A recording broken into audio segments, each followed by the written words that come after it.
Test 1, 2.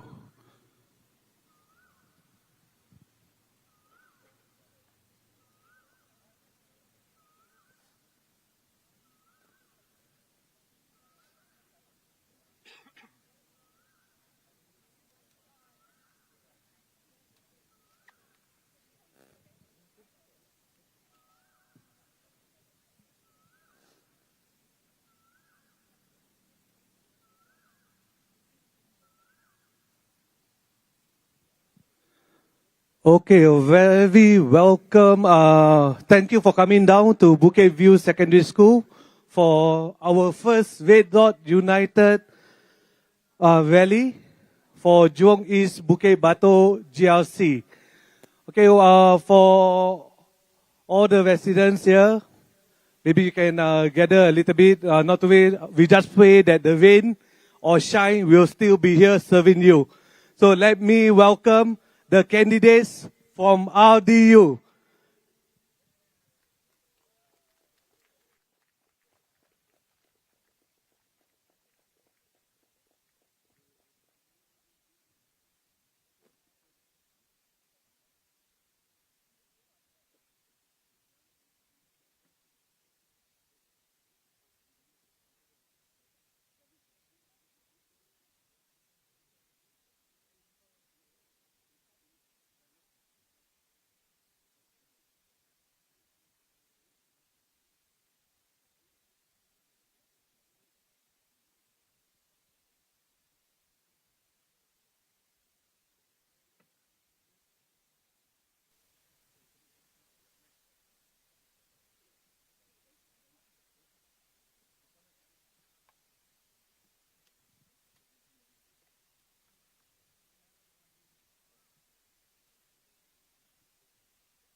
Okay, please bear us a moment. There's some technical thing at the moment, yeah? Technical difficulties at the moment.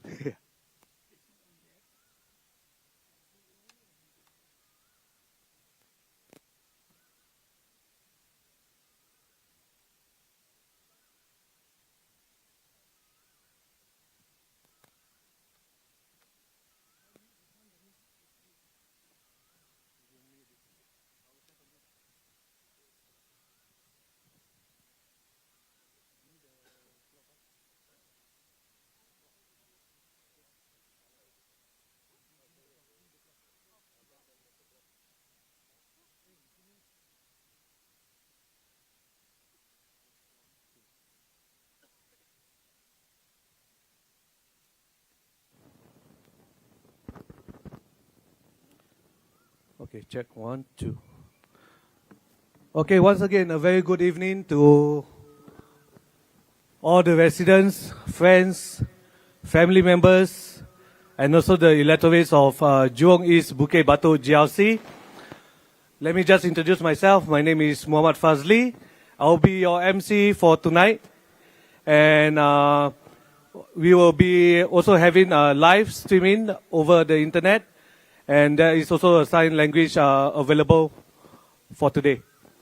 Okay, without further ado, let me just kick off the Red Dot United first rally. And let us welcome our Secretary General of Red Dot United, Mr. Ravi Philaman.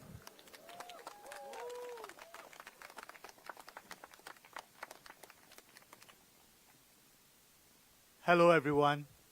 Hello every voter from Jurong East, Bukit Batok, GRC. Thank you for coming to Red Dot United's first rally for GE2025. Before I begin the speech tonight, let us have a minute of silence for Pope Francis, who passed away a few days ago. He is a man who is remembered for standing up for the marginalized, for the underprivileged. It is important that we at Red Dot United, who share the same values, pay our respects to him. So, together with my candidates, may I ask you to stand? and let us observe a minute of silence for Pope Francis.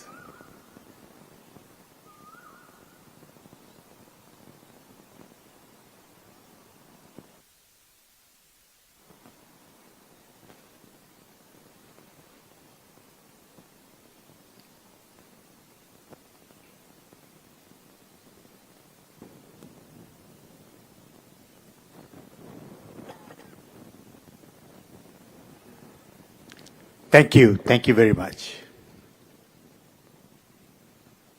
As we were coming here, we got an advisory from the police that it was raining. They said that the rally would still go on, you would still be able to make all your speeches, but that there was a lightning risk. And if there was a lightning risk, then they would have contingency plans. And I thought about it for a while. And I think that's what I would like to begin my GE2025 speech with. In case of a lightning risk, what is Singaporeans' contingency plan? I think this is a very important question that we have got to ask. We know that the symbol of the PAP is the lightning, but with lightning comes the lightning risk.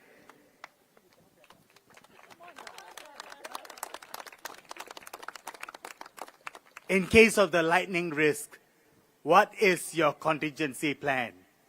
I think it is an important question that Singaporeans need to ask. I think it's nothing new when I say that we should not give the PAP a blank check. The Prime Minister, Mr. Lawrence Wong, in speaking to us a few days ago, maybe it was yesterday, he said, well, we should not call him Prime Minister yet, right? Because he is yet to earn his stripes as the Prime Minister. This is his first election, and he needs to earn his stripes to be called the Prime Minister of Singapore, and I wish him all the best. But as he's going to try very hard to earn his stripes, he said that just like we cannot give the opposition,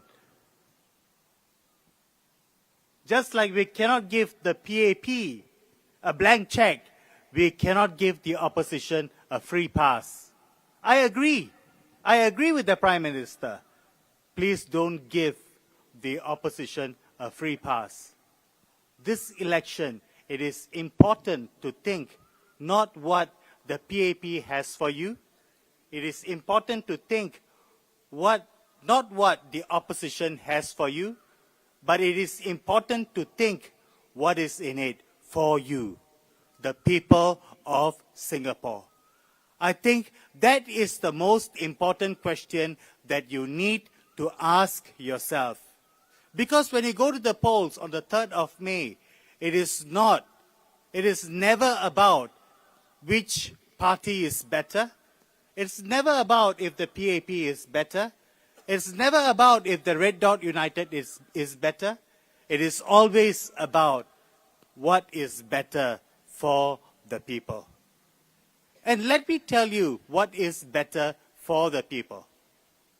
We know that life has not been easy for Singaporeans in the past few years.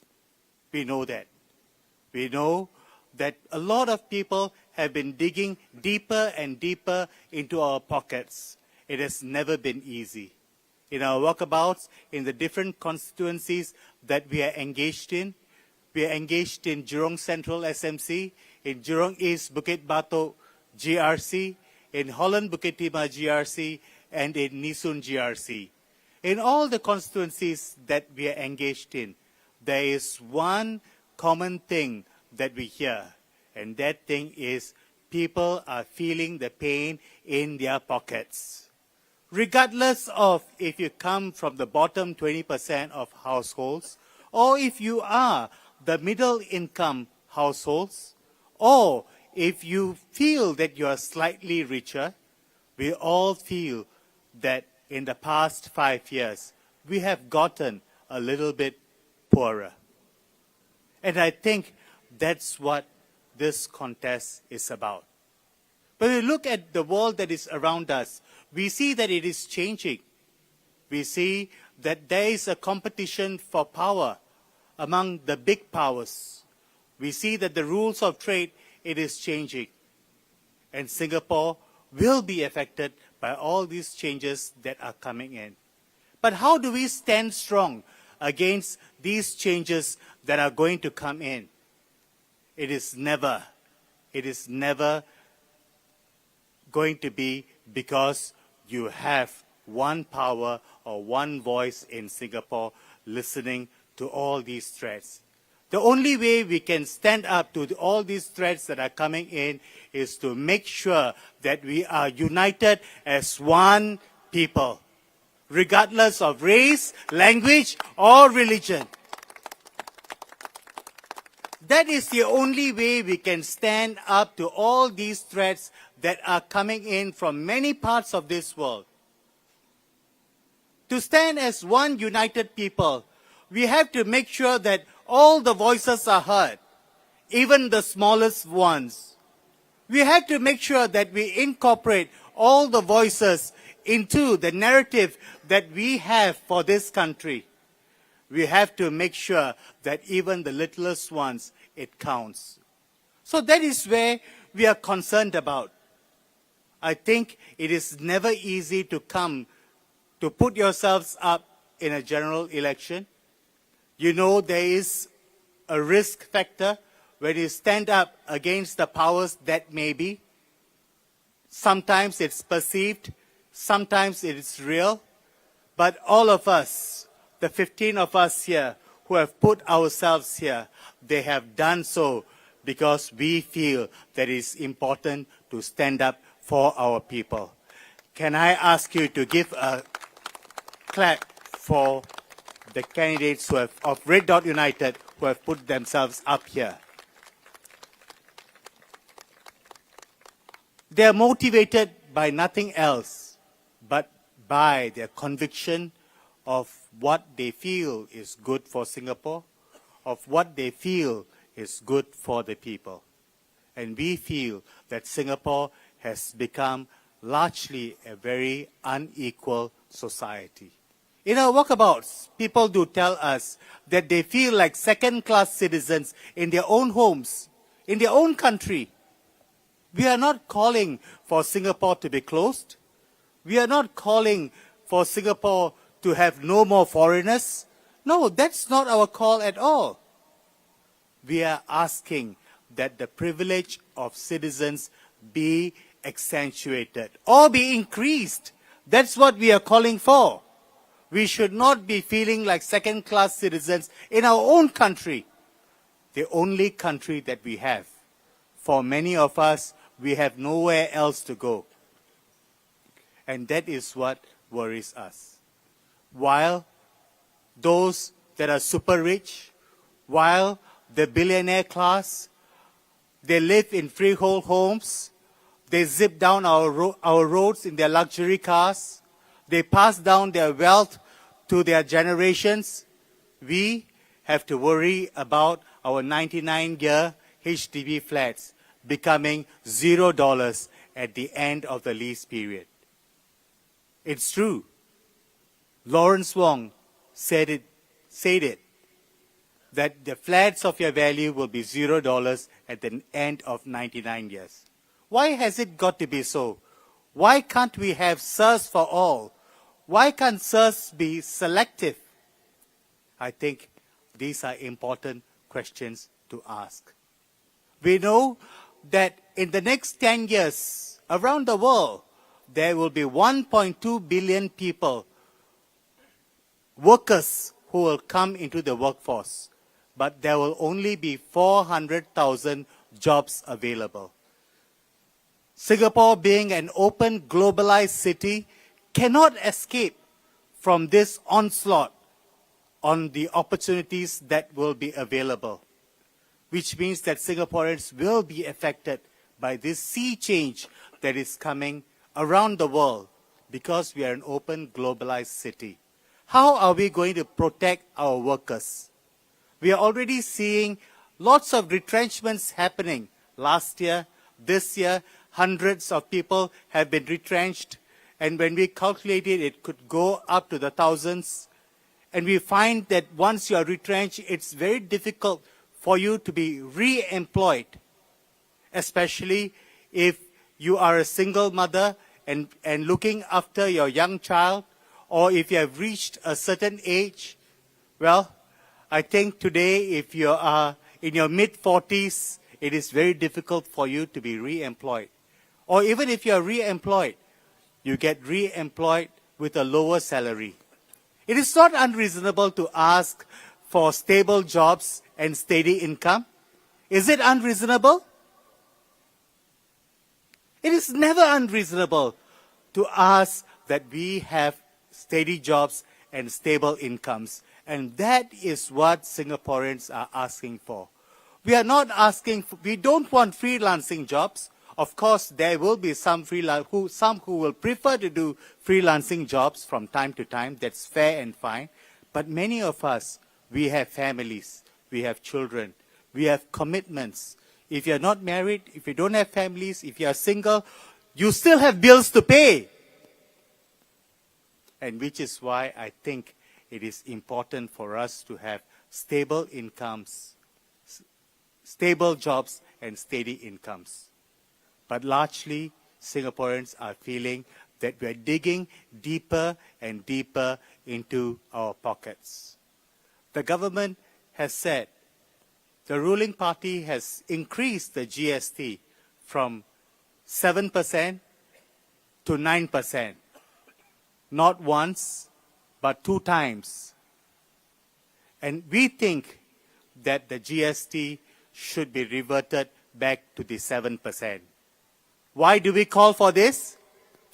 Because putting the GST back to 7% will mean that you have more money in your pockets.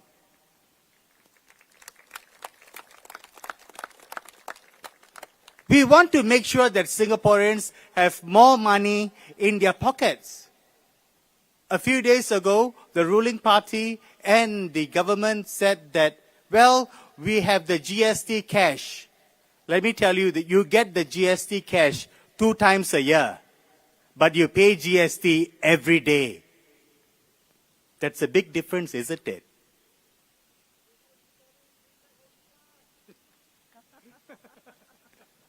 Our friend there said it.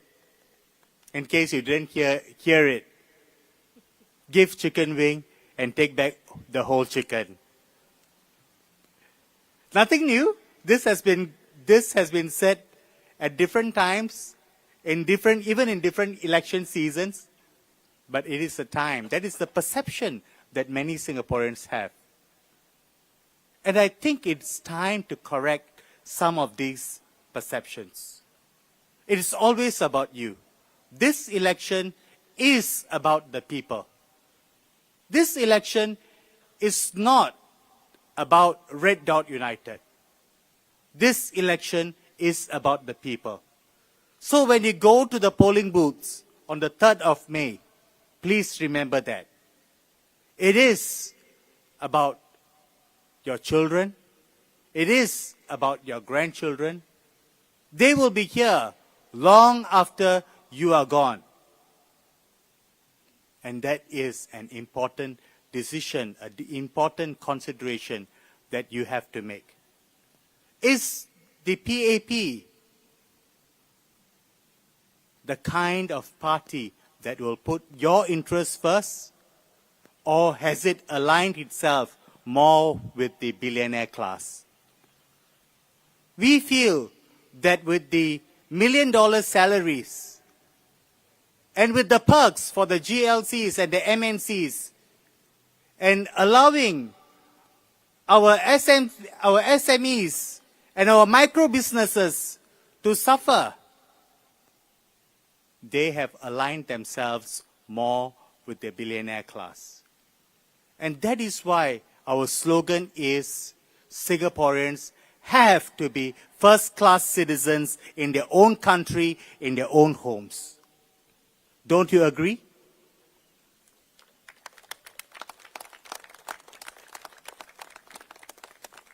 Which is why we say, make Singapore fairer for all who call Singapore home.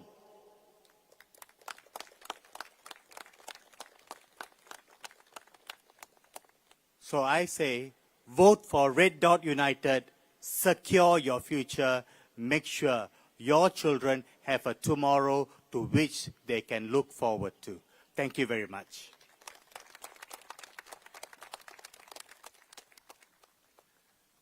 Okay, thank you, Ravi. And now for the next speaker, he is Mr. Pang Heng Chuan. He's a candidate for Nee-Soon GRC. Mr. Pang, please.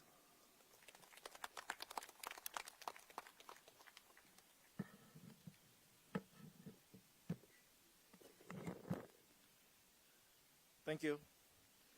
Hello, fellow Singaporeans. Good evening. We had spoken of a citizens' dividend to alleviate high cost of living issues, which is a non-conditional cash transfer that serves as a financial safety net for Singaporeans. The PAP had asked, how are we going to fund this? I can tell you, there's one way. It is that we can fund this from money that can be saved from government spending wastages. As a company director managing multi-million-dollar budgets at my previous company, Sony and Dell, I've learned one crucial lesson. Every dollar wasted is a dollar stolen from your future. Yet, our government seems to have missed this basic business principle. While I ruthlessly eliminate unnecessary positions in my companies, our ministers are creating jobs that serve no purpose. Let's talk about these astronomical salaries, shall we? Our mayors earn a staggering $3.3 million annually. Can somebody tell me what they do?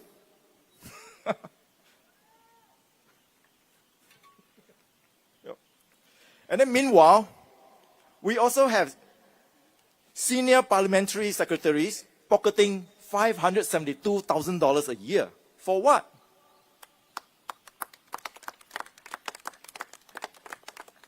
Can anyone here tell me what exactly does a parliamentary secretary do that justify earning more than 10 times the median Singaporean salary? I run a multi-million-dollar budgets at the companies I work for. And I can tell you this, I have never created unnecessary roles. Not for my family, not for my cronies, and not for anyone.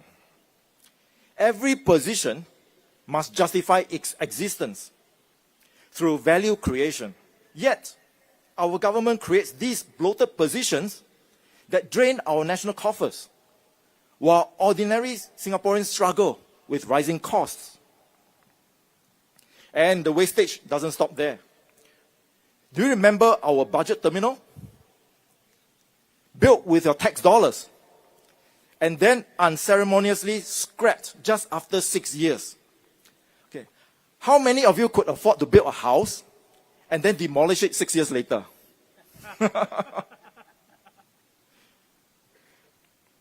None, right? None of you can. Because, unlike our government, you understand the value of money. Now, they are spending $335 million on the Founders Memorial. $335 million. Our founding ministers were frugal people who explicitly said they didn't want any memorials. They would insist on traveling economy class. What would they think of today's ministers chartering private planes at taxpayer expenses? What are we hoping to do with this memorial anyway? Perform Qingming rituals to pray to them? Right. The ministers claim their astronomical salaries aren't connected to Singapore's high costs. That's a lot of nonsense. every dollar wasted on unnecessary positions and monuments is a dollar that could have gone directly to you. And my companies are profitable because I eliminate waste and focus on value.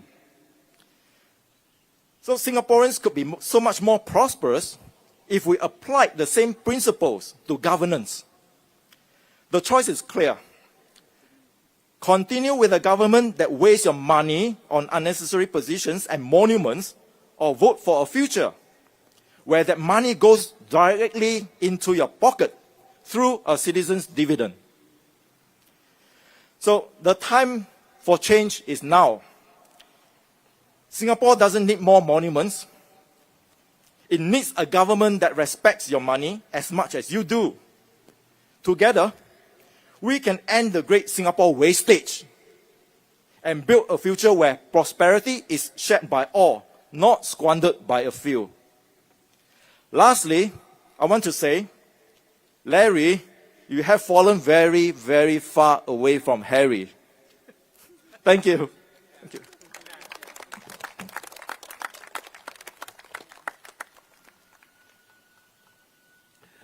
Thank you, Mr. Pang.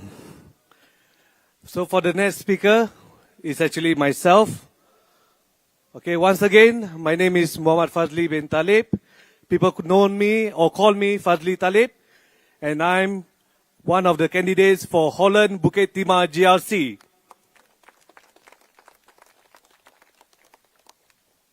My fellow Singaporeans, for weeks, I've walked through the markets, food center around the constituency, drinking kopi, but not with the police, drinking kopi with storeholders, hearing their struggles. What I've seen and heard may surprise many of you. Many Singaporeans who believe that fairness is important. In my walkabouts, I've spoken to many hawkers, many uncles and aunties working in kopitiams, food centers, and even the markets. They work very, very hard. Sometimes they have to wake up very early in the morning when we are all sleeping at 3 a.m. in the morning just to get started for the day. And many of them finish mostly around 10, 11, and some even at 12 midnight. They tell me how is it tough to make a living.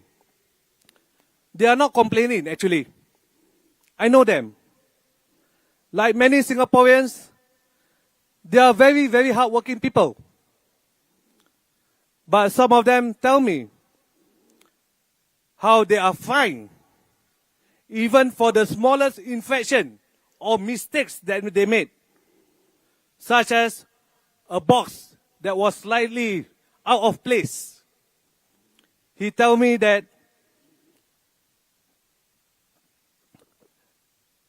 this is a fine and he's willing to pay because it is his mistake. He asked me why the government is not fixing the problem. The problem about the rats problem in the area. He loses hundreds, sometimes even thousands of dollars every month in the business because of this rat problem. This is not about pointing fingers. Our citizens are willing to play their part, but they want a government that would treat them fairly. We do not have to be a fine city, like what people have said. Singapore, everything else fine. We need to be more gracious society. Won't you agree? And the tone, the pace can be set by the ruling party is not being transactional at all time.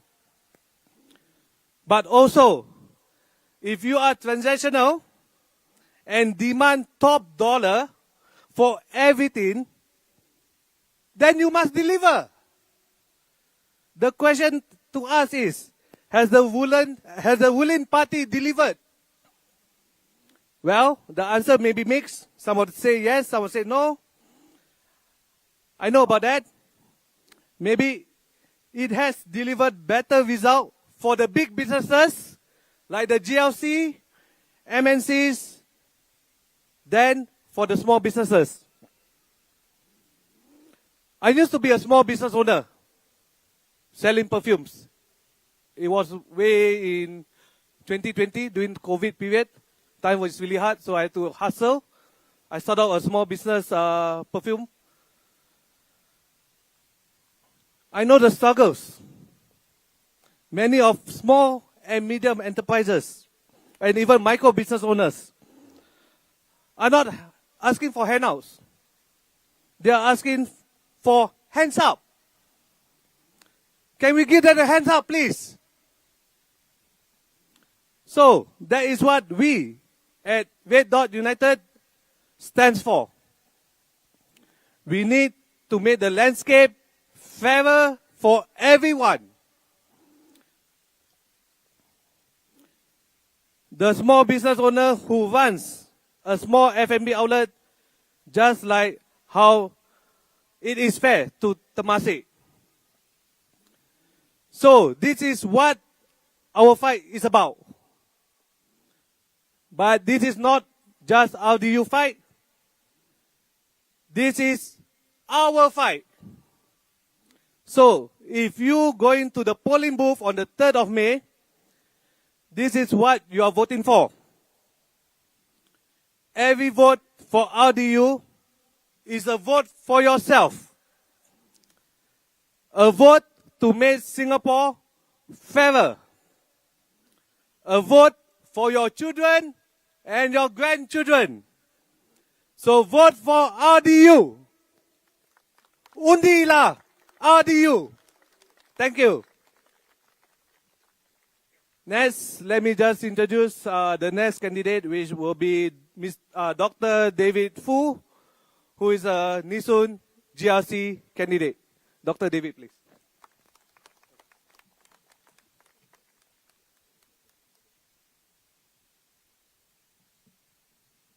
Good evening, residents of Jurong. It's great to be back. Tonight, I will speak about inequality. And we'll talk about first food security for all Singaporeans. In our walkabout in rental flats, we discovered that many children are going hungry almost every evening. And this is in crazy rich Singapore. Children are going hungry. Can you believe it? People tell us that they know of neighbors knocking on their windows or their doors at home asking for food for the young children. The Singapore Pocket Money Fund from the Straits Times supports many families to get one proper meal a day. What about free meals kitchens?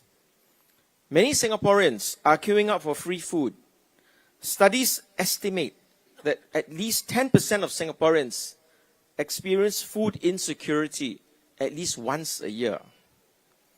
Even more troubling, a study conducted by the Lien Center for Social Innovation at the Singapore Management University found that 1 in 5 participants, or 20%, have severe food insecurity.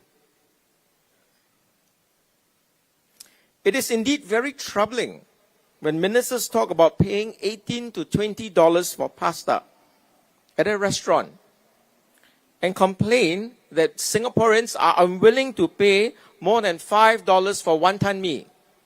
Isn't it troubling? Yes, it is. Does it not trouble you? It does. It troubles me.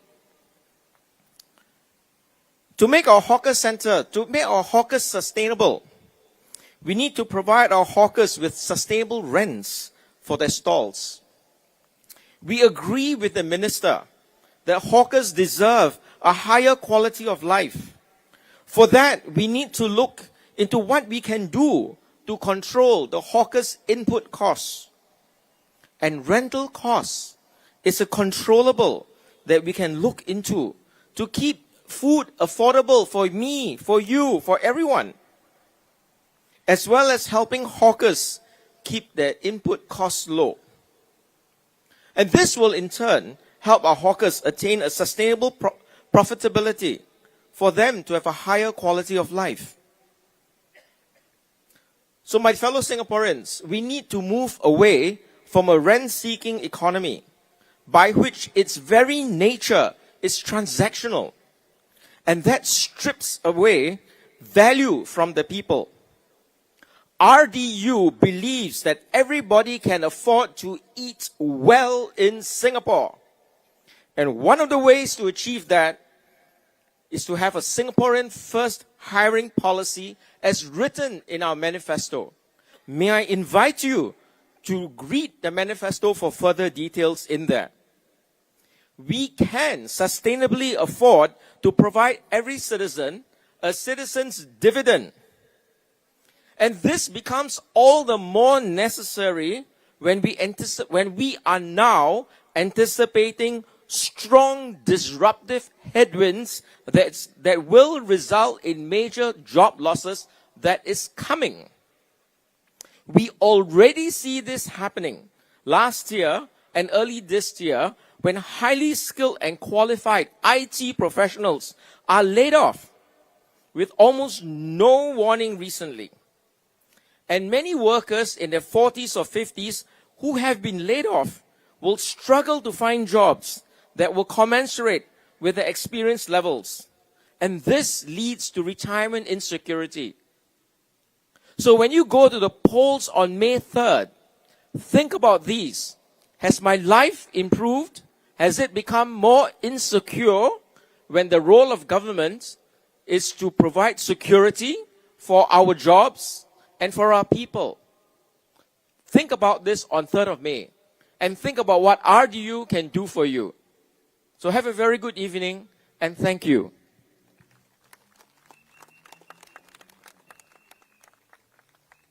Okay, thank you, Dr. David Fu.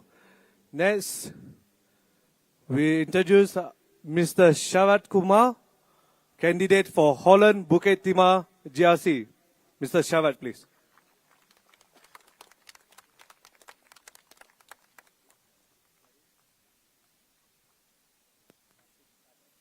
Good evening, fellow Singaporeans. Today, I stand before you not just as RDU's candidate, but as a son of Singapore. Someone who has worn the uniform, carried the rifle, and served national service, just like many of you. And I want to ask you a very simple question. If you are old enough to carry a rifle and defend your country, why are you not old enough to vote? Right, go for it. Does that make sense to you? Yes. Every year, thousands of 18-year-olds in our country become soldiers. We train them, discipline them, expect them to defend our nation if anything happens. But when it comes to voting, some people say they are too young, what do they know? They are not mature enough. If they are not mature enough, then why give them a weapon? Why send them to defend Singapore?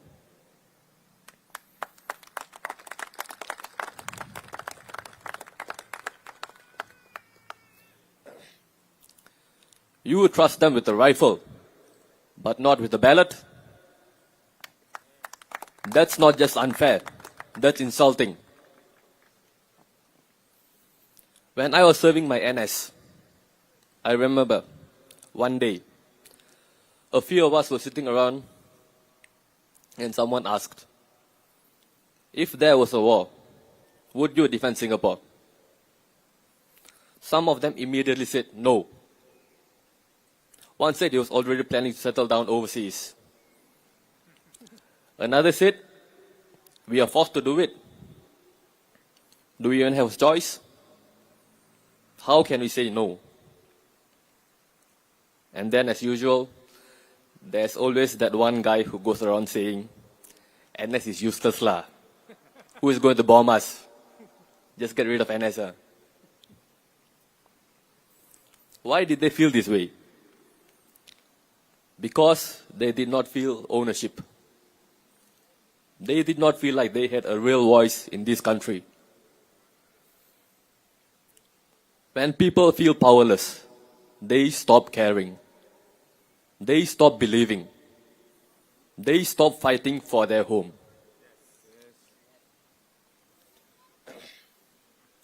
Giving 18-year-olds the right to vote gives them responsibility.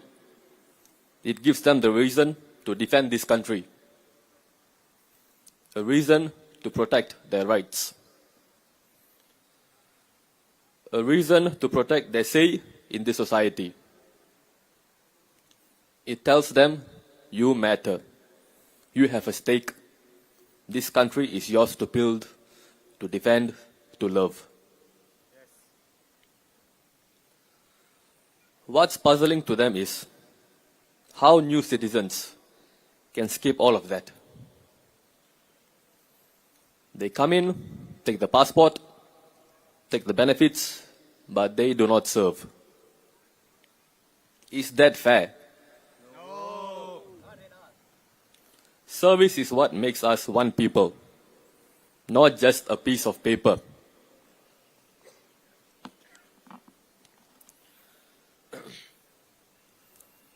We are not saying every new citizen must serve in the army or police. If they are older, we understand. They may not be able to. But there are many other ways to serve. They can work in our hospitals. They can join the SCDF as emergency medical technicians.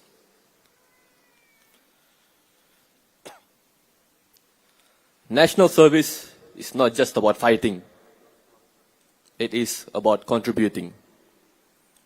It is about binding all of us together, no matter our background, as Singaporeans. If you want to call yourself a Singaporean, then you must serve Singapore in some way. It is always about fairness. For us young people, fairness is very important. Which is why we ask, why do we have to wait until we turn 35 to get a BTO flat? 35. By that time, some have already moved overseas, decided not to buy a house, as the price would have already increased. If you are 28, 29, or 30, working hard, saving your money, why should you not have the opportunity to rent or own a place of your own? Young people shouldn't have to wait for permission to start their lives. They need support. They need options. They need hope. This is why Red Dot United is proposing the rent-to-own scheme. You rent a flat now, and the rent goes towards eventually owning it. It is like paying in installments for your future. Young people should not be punished just because they want to live independently or start building their life earlier.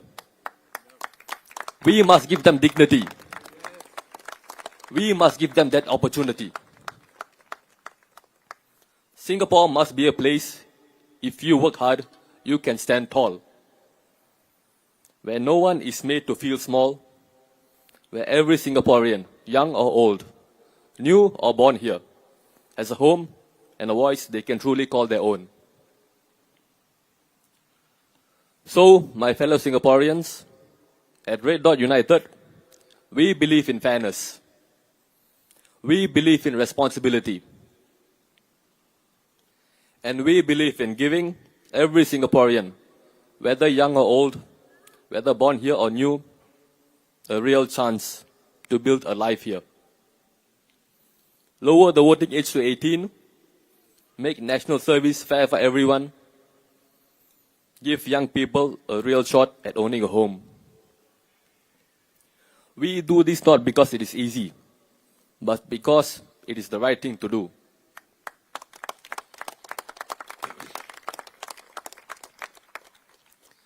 I used to think that politics is not important, but not anymore.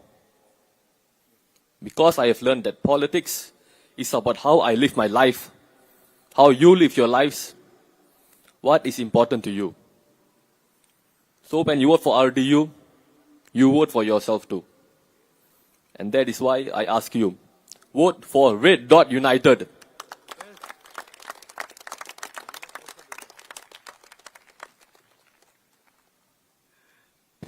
All right, thank you, Mr. Sharat Kumar. Next, let me present you Dr. Syed Alwi Ahmad from Nisun, GRC.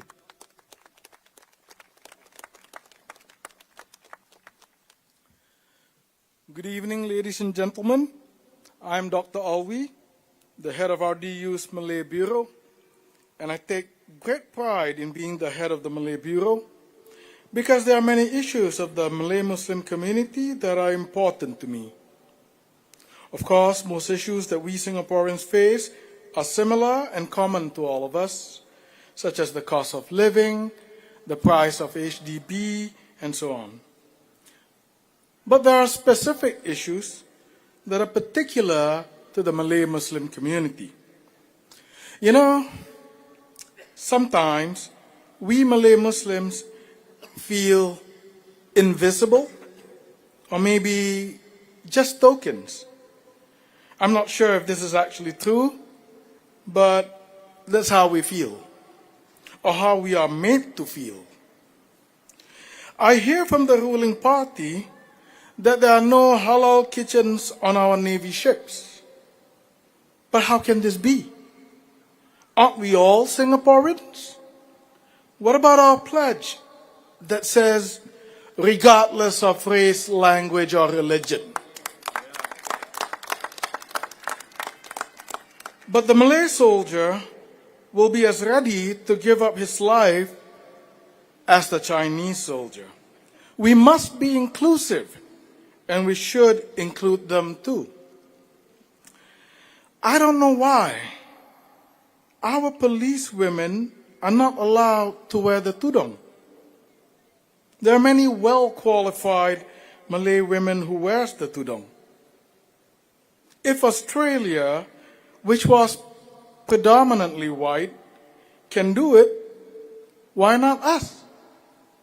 Why not Singapore? A multiracial, multi-religious, and diverse country. It is important for us to send a signal, and that is why RDU calls for a Lieutenant Adnan Day on the 14th of February. Lieutenant Adnan gave up his life for everyone in Singapore. He laid down his life for Singapore.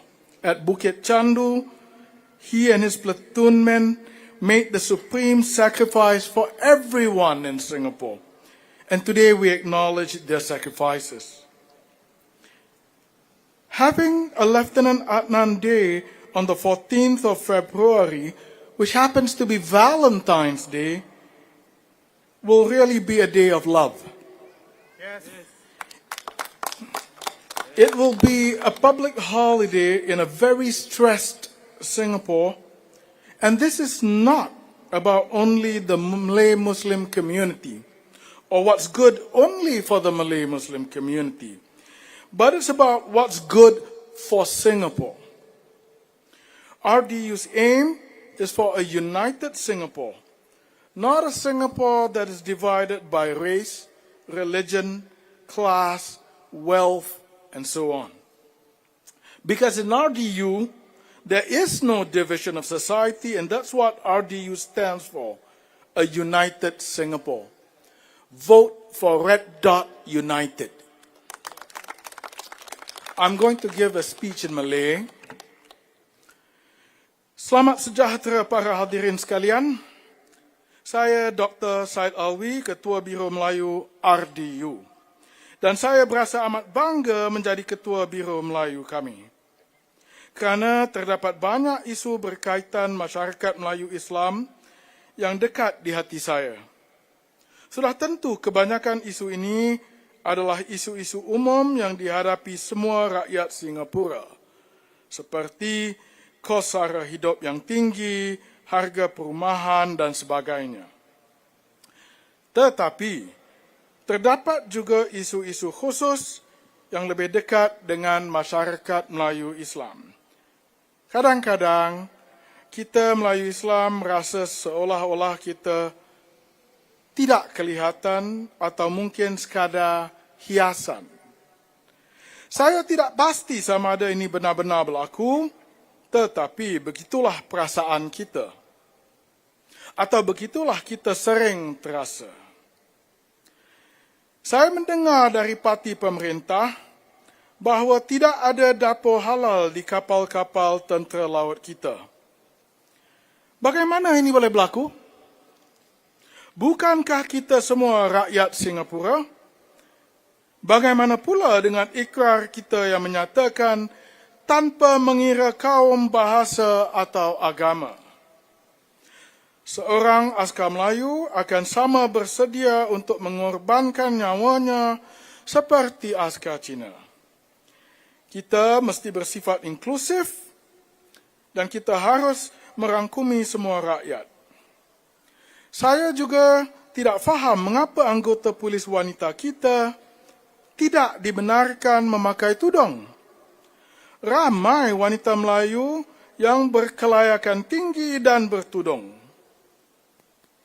Jika Australia, sebuah negara yang dahulunya majoriti berkulit putih, boleh melakukannya, mengapa tidak kita? Mengapa tidak Singapura? Sebuah negara majmuk berbilang agama, berbilang kaum dan kosmopolitan. Adalah penting untuk kita memberi satu isyarat dan itulah sebabnya RDU menyeru agar diadakan Hari Lieutenant Adnan pada 14 Februari.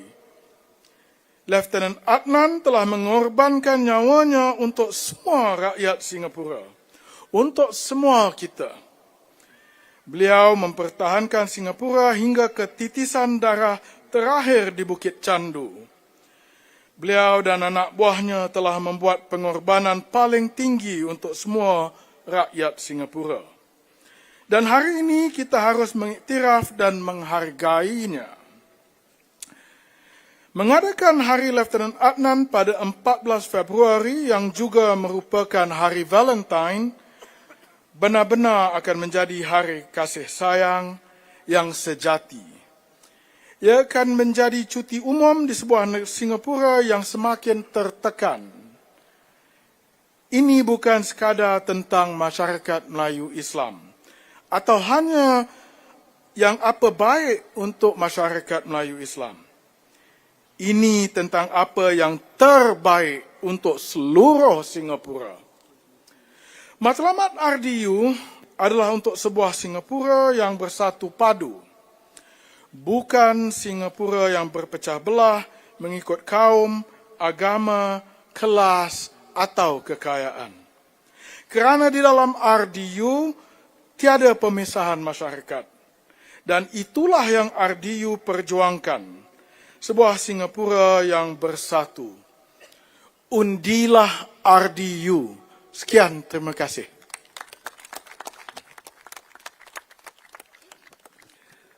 Okay, thank you very much, Dr. Said Alwi. Okay, for all those residents from Jurong East-Bukit Batok, if you want to follow us on Facebook, you can do so. We have all our constituency Facebook up. RDU Holland Bukit Timah, RDU Jurong East Bukit Batok, RDU Jurong Central SMC, as well as RDU Nisun GRC.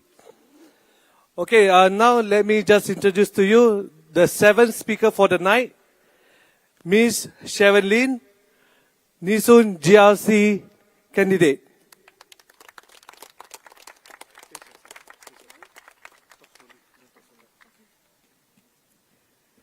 Good evening, everyone. I'm Sharon Lim.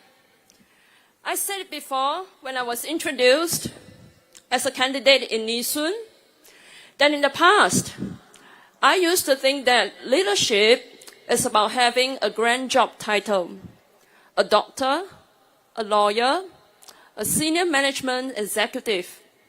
But now, I understand that it's more than that.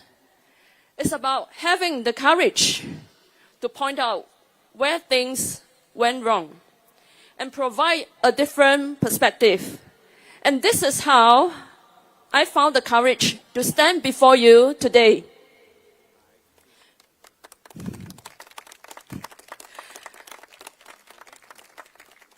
So where have things gone wrong? I've been thinking. One of the things that has gone wrong is, why is our SGD so strong? And yet we find ourselves struggling to afford a car.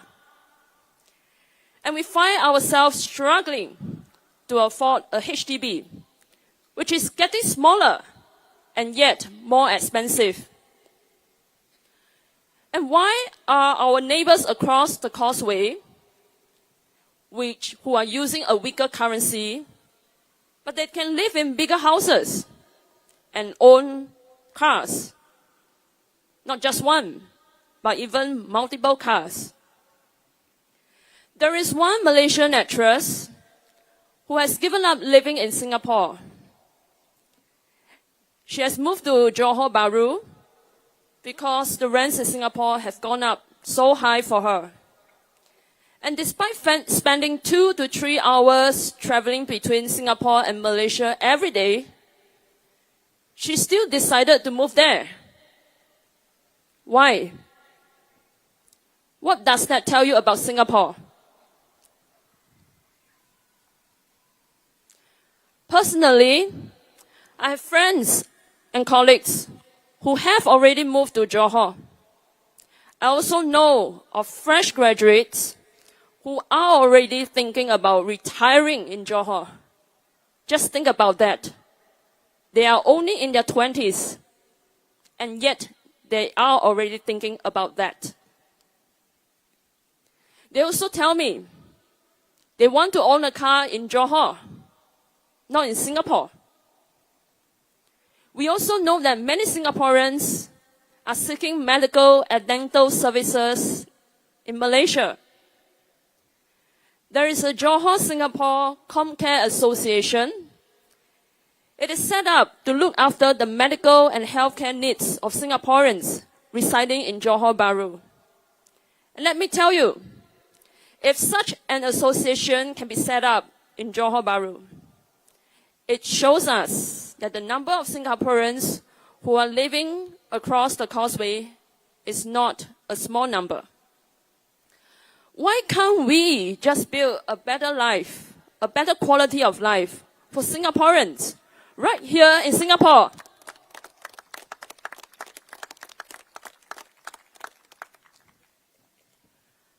While non-citizens come to Singapore and set up family offices, some of these family officers, they are involved in money laundering activities. One such case was discovered last year. It involved 3 billion of funds. And while they have been given tax benefits, what have we Singaporeans been given? We have been given a 9% GST hike. And we are told this doesn't hurt us so much. Is this the kind of society that we want? This is why Red Dot United calls for Singaporeans to be treated as first-class citizens.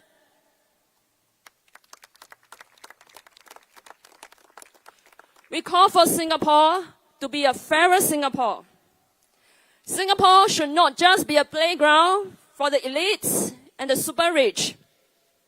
Singapore must be able to provide a better quality of life for the majority of Singaporeans of ordinary Singaporeans whose hard work must be respected and must be valued. Vote for Red Dot United. Thank you.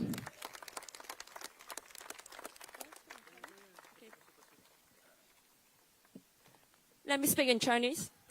大家晚上好，我是议会 Sharon Lim。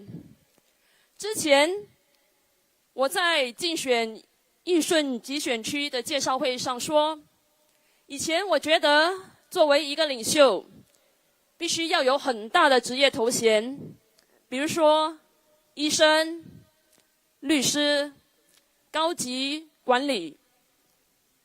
但是现在我认识到，作为一个领袖，也必须要有勇气，指出问题在哪里，提供不同的见解。那么，新加坡到底出了哪些问题呢？我一直在想，其中一个问题是，为什么我们的薪源那么强，我们却难以应付一辆汽车？我不是说跑车、豪华车，一辆普通的汽车都很贵。而且为什么我们的房屋越来越小，但是越来越昂贵呢？为什么我们对岸的邻居，虽然他们的货币比我们弱得很多，但是为什么他们可以住更大的房子，并且拥有自己的汽车呢？有一位马来西亚女演员，她放弃生活在新加坡，决定搬进新山，因为她说新加坡的租金太贵了。尽管她每天需要花2到3个小时来回新加坡，她都愿意那么做。为什么？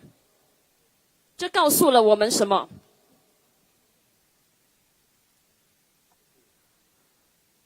我已经有一些朋友和同事已经搬到柔佛了，我也认识一些刚毕业的年轻人，他们也已经考虑搬到柔佛去退休。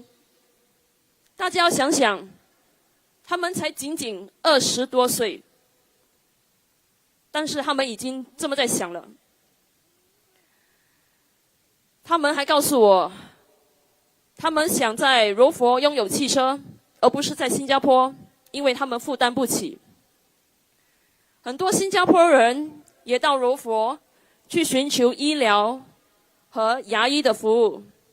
更有一个叫柔佛新加坡关怀协会 Jurong Singapore Comcare Association， 它的成立是为了照顾在柔佛数百名新加坡人的医疗保健需求。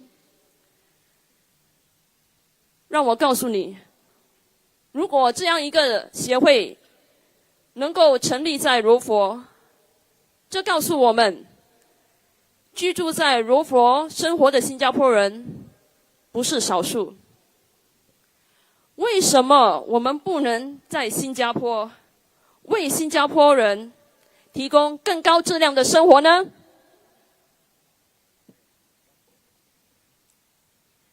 许多非公民，他们来到新加坡成立家族办公室，其中一些家族办公室还涉及洗钱活动。去年有一个案例，涉及的款项超过30亿元。我们的政策还给了他们税收优惠，但是政府却给新加坡人什么优惠呢？什么优惠都没有，只有消费税9%，而且还告诉我们，新加坡这样做其实对我们的伤害没有多大。这是我们想要的社会吗？我们红点同心党强调的是呼吁新加坡必须被视为第一等公民。我们呼吁新加坡要成为一个更平等的新加坡。新加坡不应该只是精英和超级富豪的游乐场。新加坡必须为普通新加坡人提供高质量的生活。新加坡人努力工作，一定要被受到重视。请为红点同心党投一票，谢谢。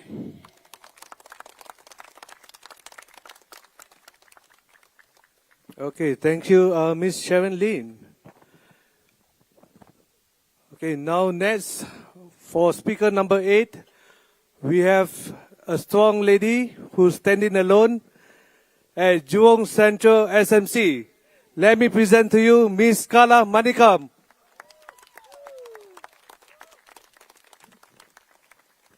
My dear fellow Singaporeans, a very good evening to everyone.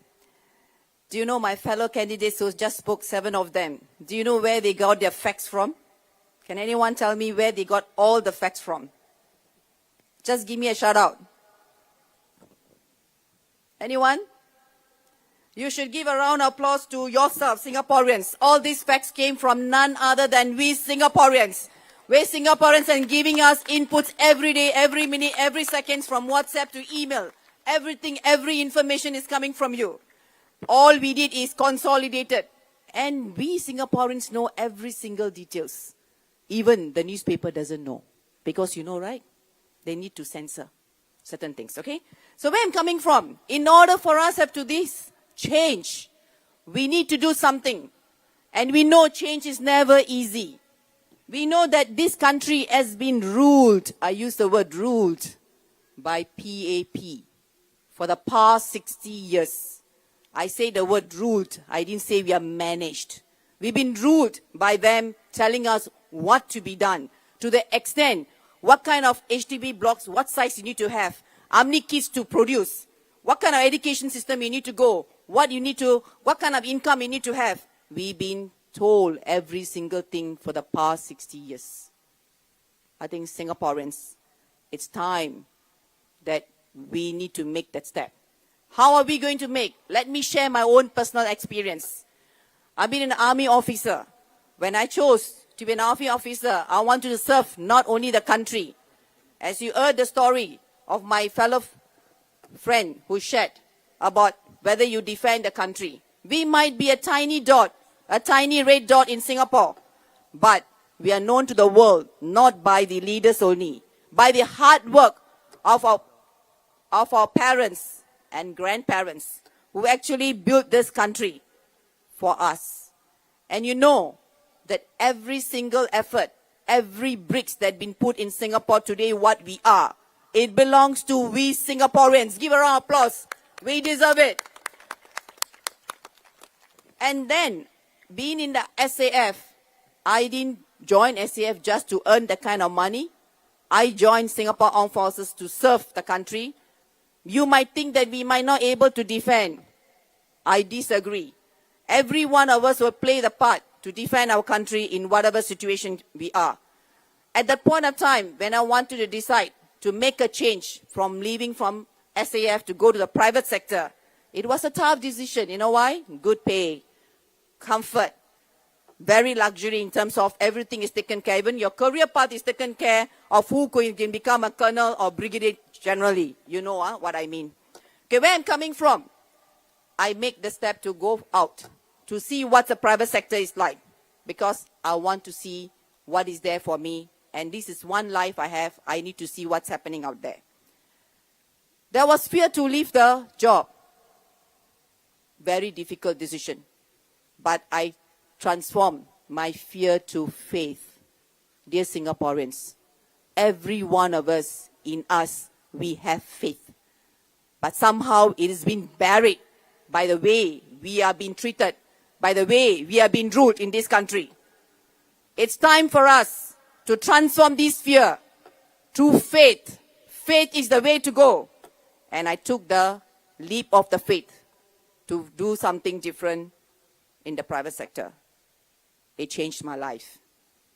Today, I'm here standing in front of you.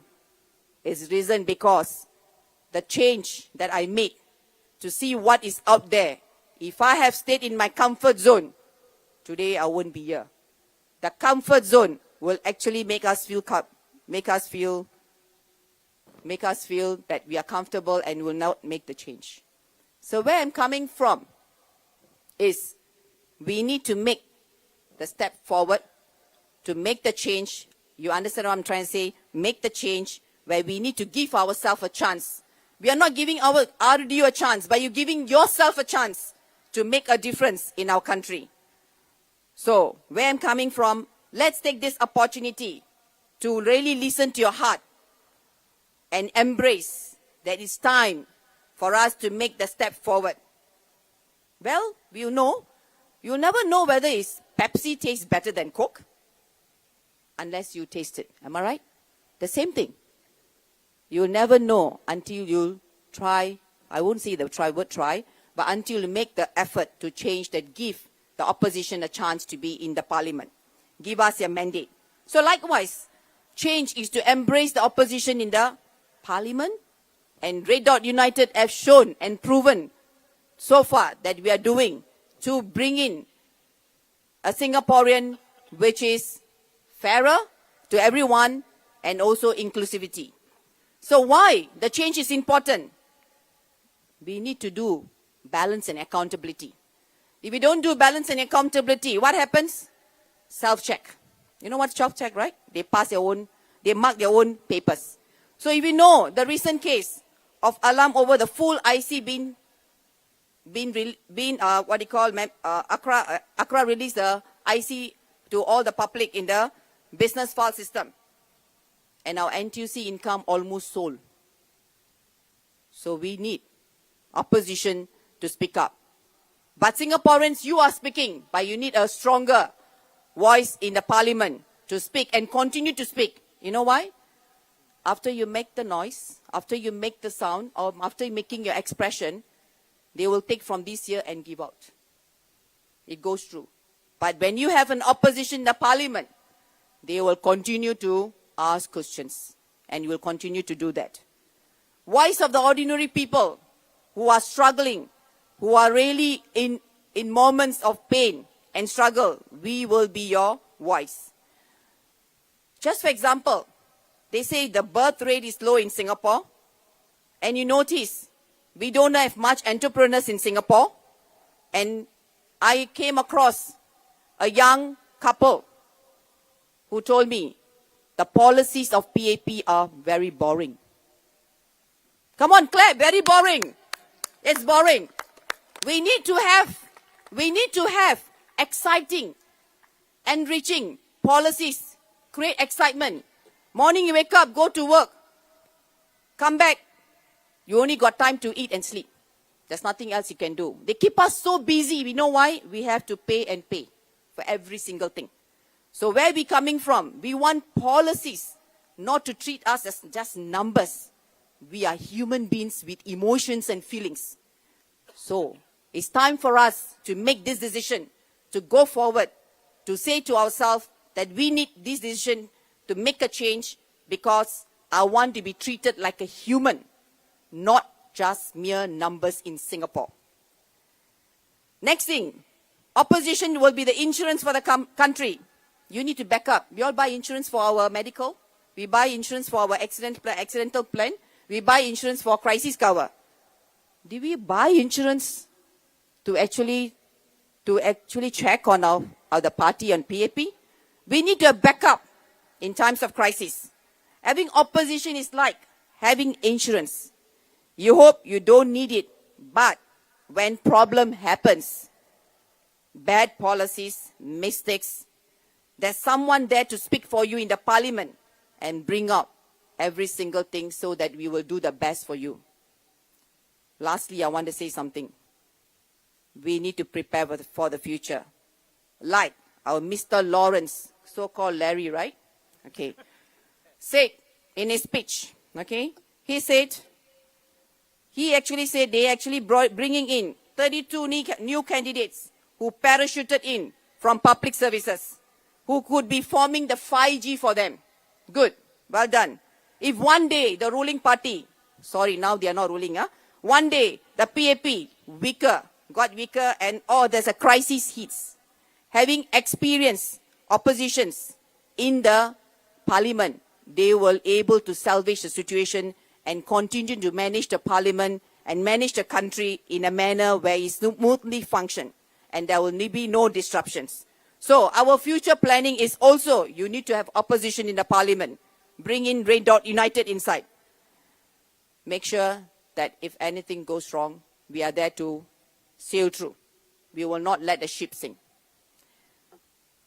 Singaporeans, on a softer note, I want to say this. I feel the pain and the struggles and the fading hope of every Singaporean. The hope that one day we want to rise above of what we are today. We are kind of living a life with miserably suffering every day where there's no peace of mind. You know what I mean. I need not share it to you in details. Every election, there is a search for high hopes. We are lifted like a balloons, soaring up into the sky. But little do we realize, slowly, quietly, the air is sucked out by PAP. They sucked out by every single thing. Job, high cost of living, stressful education system, and on I can go on, which you all know better than me.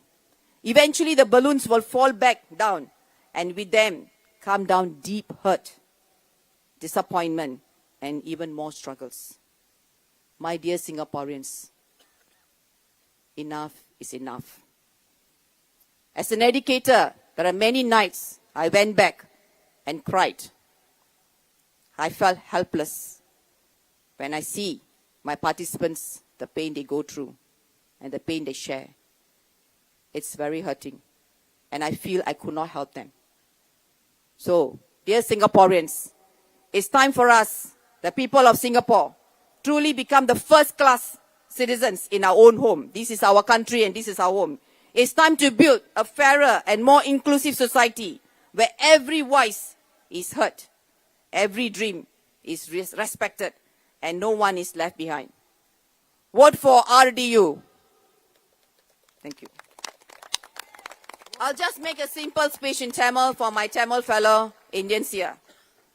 Vanakkam. மாற்றம் நம்மளுக்கு சௌரியமா வராது. எந்த மாற்றம் நம்ம செய்ய போறோமோ அது ரொம்ப கஷ்டமாக இருக்கும். ஆனால் இப்ப நடந்து கொண்டிருக்கிற நம்ம ஆட்சி PAP 60 வருஷமாக நம்மள ஆட்டிக்கொண்டிருக்கிறார்கள். ஏன் அதை சொல்றேன்னா, அவர்கள் சொல்றதா நாங்க செய்யறோம். அதை விட்டு மாறுறதுக்கு ரொம்ப கஷ்டம், ரொம்ப கஷ்டம். ஆனா நம்மளோட பயத்தை மாற்றி தைரியமாக ஒரு முடிவெடுத்தா கண்டிப்பாக அனைவருக்கும் ஒரு நன்மை கிடைக்கும், ஒரு தெளிவு பிறக்கும், எல்லோருக்கும் ஒரு நல்ல ஒரு மகிழ்ச்சியாக இருக்கும். ஆனால் நம் பயத்திலே நம்ம வாழ்ந்து கொண்டிருந்தால் நம்ம எதையுமே சாதிக்க முடியாது. நம்பிக்கை, தைரியம் என்றைக்கும் முக்கியம். நாங்க கேட்குவதெல்லாம் உங்கள் மனதை மாற்றி ஒரு தடவை உங்களோட முடிந்தால் எங்களுக்கு அந்த வாய்ப்பை கொடுங்கள்.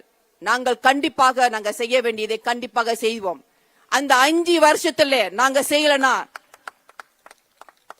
நீங்க எங்களோட ஓட்டுக்கு நீங்க போட வேண்டாம். 5 வருஷம் கழிச்சு இந்த 5 வருஷத்துல நீங்க எங்களால முடிஞ்ச வரைக்கும் நாங்க செய்வோம். எங்களுக்கு ஒரு வாய்ப்பு கொடுத்தீங்களா கண்டிப்பாங்க நாங்க அதை எதை செய்ய முடியுமோ எல்லாத்தையும் செய்வோம். முக்கியமாக நம்மளுக்கு சந்தோஷம் முக்கியம். காசு சம்பாதிக்கிறது முக்கியம், அதே மாதிரி சந்தோஷம் முக்கியம். சந்தோஷம் இல்லாமல் காசு சம்பாரிச்சு என்ன புண்ணியம்? புண்ணியம் இல்லை. அதனால தயவு செய்து நான் உங்களை கேட்டுக்கொள்கிறேன். ஓகே, என்ன கேட்டுக்கொள்கிறேன்னா, ஒரு தடவை RDUக்கு ஒரு சான்ஸ் கொடுத்து எங்களை வாக்களிங்கள், எங்களை பார்லிமென்ட்க்கு அனுப்புங்கள். அதுதான் நாங்க கேட்கிறோம். ரொம்ப நன்றி. Thank you very much. Sorry. Thank you. Wow. That was a feisty one. Okay, to all fellow Singaporeans who attend to this rally, just to let you know, we do have donation boxes that will be held by our volunteers by the exit. Do feel free to donate us generously so that we can continue this fight. this fight is not just for RDU alone, like what I mentioned earlier. This fight is for you, for your children, and for your grandchildren. Please do donate us generously. Next, let me introduce my fellow comrades for Holland Bukit Timah GRC, Miss Emily Wu.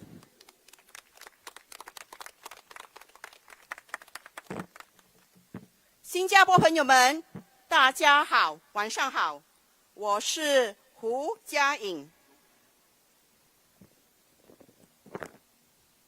今晚我想和大家分享一位居民的故事，我们暂时称他为沙米先生吧。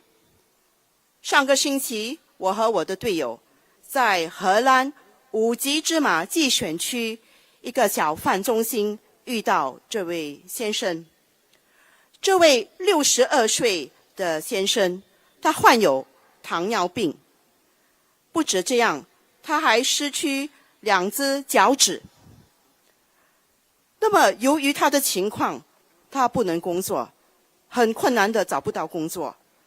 那每一个月，他仅仅靠社区关怀计划收到500块新元过日子。试想，每个月500块够生活吗？够不够？当然不够。他把这500块里面的300块花在生活费上，就是说那个水电费，还有那个租金，给家人一点点。那么这个500块之内呢，只剩下200块。我们遇见他的时候，他的桌子上没有食物，只有一瓶水，一瓶矿泉水。我们问他，先生 ，Mr. Sami 先生，你吃了吗？他说还没有。那试想，现在食物、喝水全部都这么贵，如果 Mr. Sami 先生是每天吃1顿饭的时候，最简单，我是问你，至少要6块钱吗？要。那么6块钱乘，假设每个月30天，6乘30，180块，每天1顿饭。对一个62岁的老先生，对现在属于马朱拉 generation 的建国、立国那些更乐龄的，如果他们身体上也有残缺，不能工作，这样的生活费，这样的生活过得有尊严吗？没有，当然没有。那么这个200块，如果每天只是吃1餐，那只剩下20块。这个20块我们能做什么呢？那为什么我一个59岁，我今年要60岁了，我现在还没有过生日，所以59岁。为什么我一个比较年长乐龄的 auntie 站出来呢？因为当我们年长的时候，年轻人、中年人可能还不大了解，我们比较多腰酸背痛，对吗？那么我们的胆固醇会比以前高吗？那我们的血压会比以前高吗？那么这么多的高胆固醇、高血压，还有腰酸背痛，那如果像这位沙米先生只剩下20块，到底我们能看医生吗？能吗？那我怎么办呢？如果头痛，花几块钱买风油；如果喉咙痛，去买川贝枇杷膏。可能这个20块，如果头痛、肚子痛、喉咙痛、咳嗽，我看这个20块也不够。那么怎么办？我们立国一代、建国一代的新加坡人，他们有没有为新加坡牺牲很多，还有努力很多年？有没有？那么我们应该为他们做出更尊敬。所以到了2030年，在每3个新加坡人之中就有1位超过60岁。红点同心党在2025年竞选宣言，不将老龄化为负担，而是机遇。我们不会把新加坡乐龄人忘记。所以我们的计划，我们红点同心党有一个关怀计划，我们提议以下3点。第一 ，Medifund， 把 Medifund 成为真正的安全网，覆盖全体国民。第二 ，Medishield Life， 扩大范围。这个扩大的范围包括体检，包括慢性病和心理健康疾病，就是说小病也能看，不要等到病情恶化才能用到这个 Medishield Life。第三 ，MediSave 应适用备用金，而非主要支付手段，就是说，我们要缓解那些家庭不要用太多的这个金钱去付那个医药费，不然他们真的很辛苦。所以大家，我们要尊重立国一代、建国一代，还有现在新加坡也是比较逐渐老化，我们红点同心党要用行动致敬建国一代，我们大家要致敬建国一代、立国一代。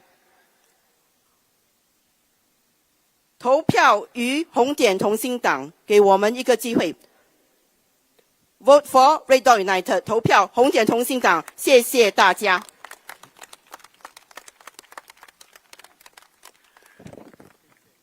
谢谢 Emily. Thank you very much. Now we are on our 10th speaker. He's what I call a big brother to me, Mr. Nizar Subair from Holland, Bukit Timah, GRC. Mr. Nizar, please.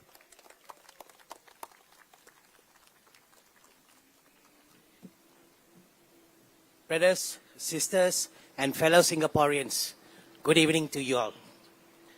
Today, I want to start by sharing with you about what I have seen and heard when doing my walkabouts in Holland, Bukit Timah, GRC. I see low-income families struggling to get by. Yes, in Bukit Timah. Can you imagine? The so-called rich people area has families who are struggling to get by. Can you imagine what it is like in other places? No, you don't need to imagine. You can actually see it for yourself every single day. Old uncles and aunties working as cleaners, collecting cardboards to sell, working under the hot sun, risking injury in slippery food courts just to make ends meet. Grab riders toiling under the hot sun to deliver food, getting penalized if they are late.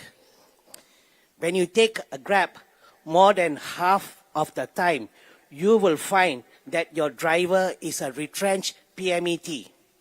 These are professionals who have all the right qualifications and skills, but now have to work in the gig economy to survive.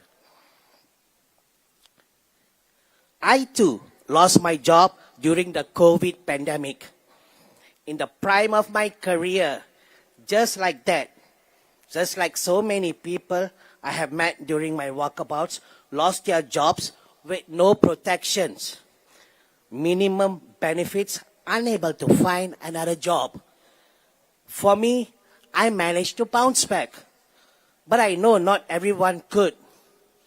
In these times, people look to their elected leaders for help. But then, we have the PAP. They tell you it's okay to pay more for hawker food. But if he has bought, Edward Chia, my opponent in Holland Bukit claims that we only spend 0.1% of our pay on hawker food. So, still affordable, he says. I'm not sure which planet Mr. Chia comes from, but if he has bothered to walk the ground, he will know that even in his own estate, Singaporeans are struggling to put food on the table.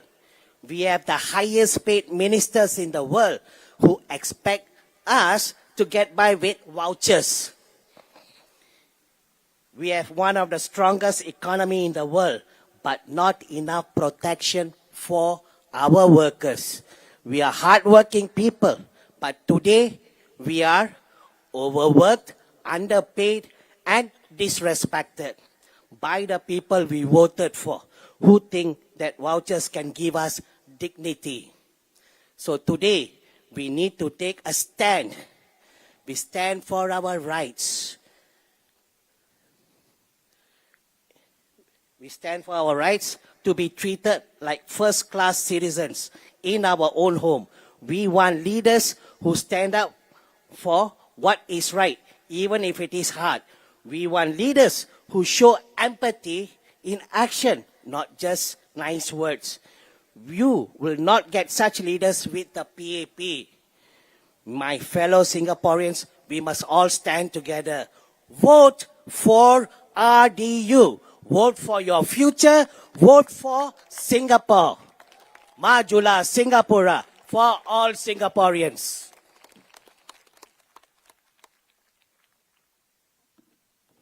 Thank you, Mr. Nizar. So, my fellow Singaporeans, you have heard from all the 10 candidates from RDU, from Nisun GRC, from Holland Bukit Timah GRC, Jurong Central SMC, and now I am honored to present to you the candidates from RDU representing the resident of Jurong East-Bukit Batok. Come on, resident Jurong East-Bukit Batok, you can do better than that.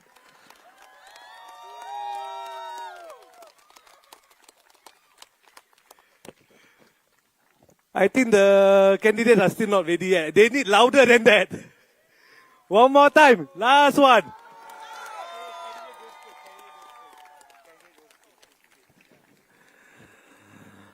Okay, first candidate from Jurong East-Bukit Batok GRC. Let me present to you Mr. Marcus Neo.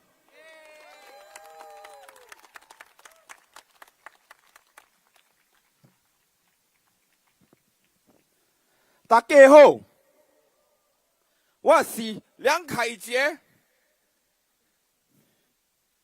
今天很荣幸代表裕廊东、武吉巴督居民们和红点同心党参加新加坡2025年大选。我从小就和父母在家庭是说英文的，所以我今晚就会用英文继续。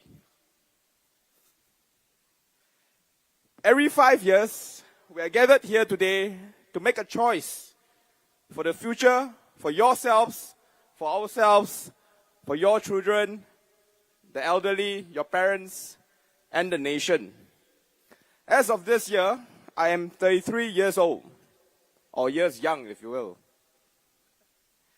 I've been to the voters' booth twice in my life, but as fate would have it, for the third time going to the voters' booth, I am putting my name up for candidacy in opposition politics. Some of my friends here, I know they've came, right? They know me through my 20s. They know me as a businessman, as an entrepreneur. Never once they thought that I would come to join politics, much less opposition politics. Why I joined opposition politics? Let me tell you why.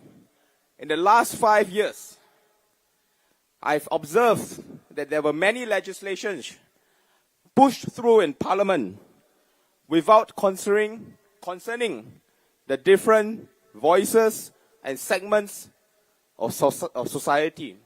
They may be small, but they are important nonetheless. In Chinese, they call this 一手遮天.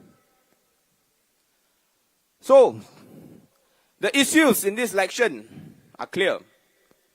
But today, I'll just talk about one big issue, because I want you guys to come for all of our 4 rallies. Okay, so let me talk about something that's very close to our heart. And I believe the residents of Jurong East-Bukit Batok, it's one of the highest population when it comes to the heartlands. The topic will be about housing, a roof over our heads. I see many young Singaporeans here, some of them middle-aged, many young, they look like they're just graduated or they're just still studying. But for all of us, housing is something that is close to our hearts. And increasingly, for young Singaporeans, owning a home today is not as a straightforward process as it was as compared to my parents' time. Trust me, I've had that debate many times. And today I shall speak from personal experience. I've went through the BTO system twice last year with my partner.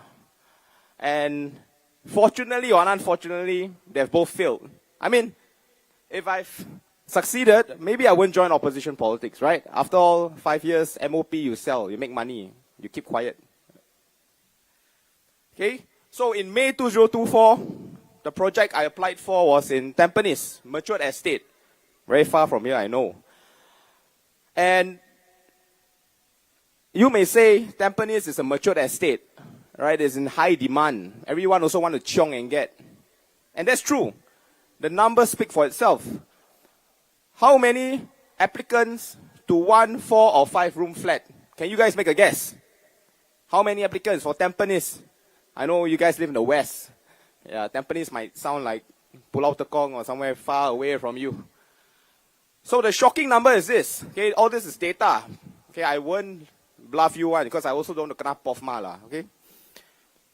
So it's 8 applicants to 1 house for 1 BTO exercise. 8 applicants. Can you imagine it? How can our young Singaporeans feel secure when they are facing high applicant ratios when it comes to housing? But some may argue, okay lah, Marcus, you apply Tampines, very high in demand. Okay, maybe you try somewhere else, Sengkang, Punggol. And that was what I did for the next exercise.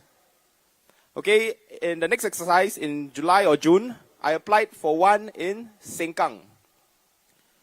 Sure get one lah, right? Some of you may think sure get one. Because it's a new estate. But the numbers speak for itself again. It's 4 applicants to every 1 house. Today, oversubscription is a reality that we cannot ignore. The data has shown for itself. For every 8,000 flats in the there's 8,000 flats in the October exercises, and there's 35,000 applications. Now, the PAP government has launched Forward Singapore. I think some of you may have heard for it or even went for it. They speak much about national identity, social cohesion, and a Singapore for all. Well, that's good effort, right? You got to give them some props. But let me tell you, unless our young Singaporeans and all Singaporeans have a roof over their heads, have a stake in our home, in our country, then you can forget about talking about feeling like a true Singaporean, feeling like someone that belongs to this Singapore, someone that has a stake in Singapore, and someone has a stake that has a stake in our future.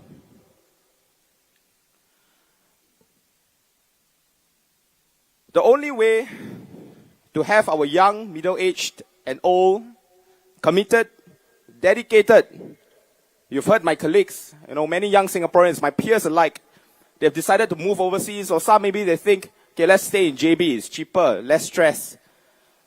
This is a big issue because unless a government is able to persuade all Singaporeans of all ages to put their roots here through accessible, affordable homes, then I would say we will have a big problem in 20, 25 years. We're all done for.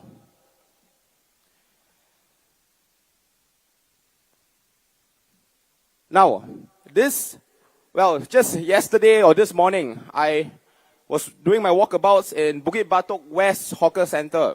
You will be surprised at the feedback, okay? Because when sometimes I speak to my parents' generation, they say like, oh, we've made money from our flats. 300K, 400K, just like that. And this is why we will continue to vote the PAP. So I spoke to a very elderly resident this morning in a hawker store. He's probably retired, he has grey hair, and he's probably, money and housing is not a concern to him. And I asked him, other than municipal issues, such as Bukit Batok, their buses and stuff, what other concerns do you have as a Singaporean? As someone who has lived most of his life, who is in his golden days, what are you concerned about? And I was pretty surprised at his answer. He was concerned at our infertility rate. You guys have read the reports. You guys know that we are not replacing ourselves. And this issue is very deeply connected with housing policy. I am 33 this year. I failed twice in my BTO. Imagine if I were to get one later on this year, I have to wait 3 more years.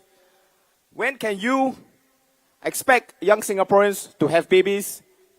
Then I will be 36. My partner will be in her earlier 30s, but still not too late. But for reasons, we will want everybody to have babies earlier, right? I think everybody would agree with that. Well, it's not just BTO pricing. A well-known publisher in Singapore has published that our housing prices is 4.5 to 4.7 times of median income. This is much more than the international standards of 3 times. And, well, there's nothing wrong with making money from property. Well, I'm speaking to the more middle-aged here, those that have gotten their BTOs and, so-called gotten the lottery ticket, if you will. I think everybody here would want to be property huat kueh. I also want, okay? But here's an appeal to perhaps my parents' generation, to the older folks who've made their paper profits or realized profits on resale HDBs.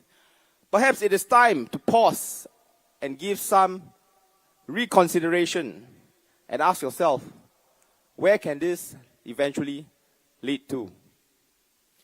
If you want to bring our nation's fertility rate back up, you want to build families that are grounded, rooted here in Singapore, that people that are willing to say, yes, Singapore is my home, then we can't have this musical chairs that's eventually going to tumble one day. We can't have the uncertainty, the long BTO waiting times, and skyrocketing prices.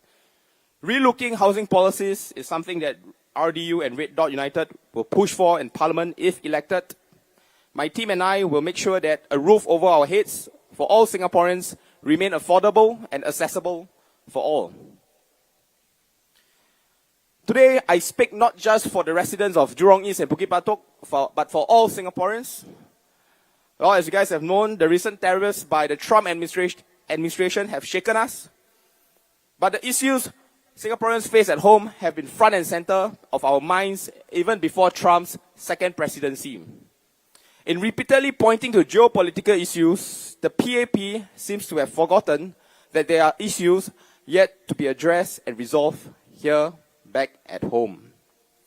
A high cost of living, job insecurity from an open labor policy, record high resale HDB prices, drastically low fertility rates, population replacement policies that may lead to a frayed social compact, and I could go on and on. Talking about social compact and social cohesion, you guys might have read the news today. Less than 32 hours ago, our government had to step in and deal with some, perhaps, foreign election interference. In today's rising geopolitical issues, there is much at stake. In my opinion, and in RDU's opinion, let's not get the population riled up over age-old issues of race, language, or religion. We should rile up the population over innovative ideas and a vibrant economy and push our young Singaporeans to take more risk.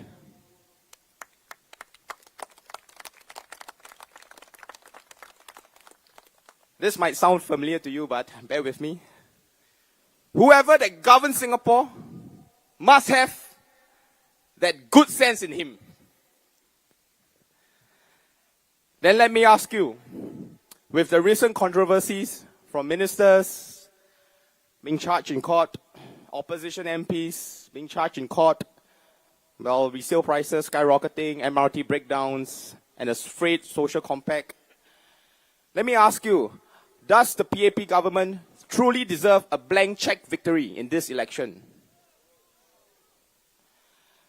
Does anyone in the PAP Jurong East-Bukit Batok team deserve a blank check victory? Look at who they parachuted into your GRC. In Tampines GRC, they are at least getting a good-looking ex-chief of army, Mr. David Neo. In Jurong East-Bukit Batok, you guys are getting Mr. Lee Hock Chuan. Well, there's nothing wrong with his looks, okay? But do note that he is the one-man suicide squad for the PAP in the GE2015 and 2020. They fielded this guy in Hougang SMC. And now, they decide, okay, you've done us a great service. We parachute you in. So that's what they do to you guys, to us. They think us Singaporeans blind. So today, I'd like to invite the residents of Bukit Batok, Jurong East GRC, to perhaps remind the PAP or to teach the PAP a lesson that they'll not forget. Today, there must be a pivot, not in a reactive sense where we merely wait and see, cover up and shell up in over-pessimistic safety. While there is nothing wrong with conventional markers of success or even privilege, if you're born into it by God's given gifts. Well, I made my first headway into business not because I was born into a family of wealthy parents, had connections from the elite class, or received the cozy comforts of a prestigious education. I did it as an ordinary Singaporean through grit, perseverance, and constant reiteration. Today I stand before you as the son of a fishmonger, as a son to a mother who worked her way up from an entry-level clerk to a manager. I am an ordinary Singaporean. I know how it feels like to feel like you are going nowhere despite how hard you try. Today, Singapore stands at a pivotal moment. Your future, your family's future, and the future of all Singaporeans isn't just in one person's or one political party's hands. It is the burden, pride, and responsibility shared amongst all Singaporeans. They are your students, the working adults, the retirees, the single, the married, the graduates, the non-graduates, the successful and the downtrodden, the young, the middle-aged, and the old. This is a diverse representation and pioneering spirit that I wish to bring forth with my candidacy. My name is Marcus Neo. Vote for RDU. Vote for Red Dot United. Vote for Singapore. Thank you.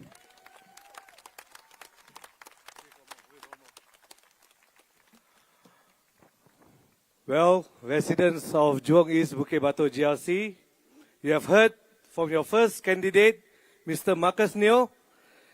Now let me introduce Mr. Harish Mohanadas.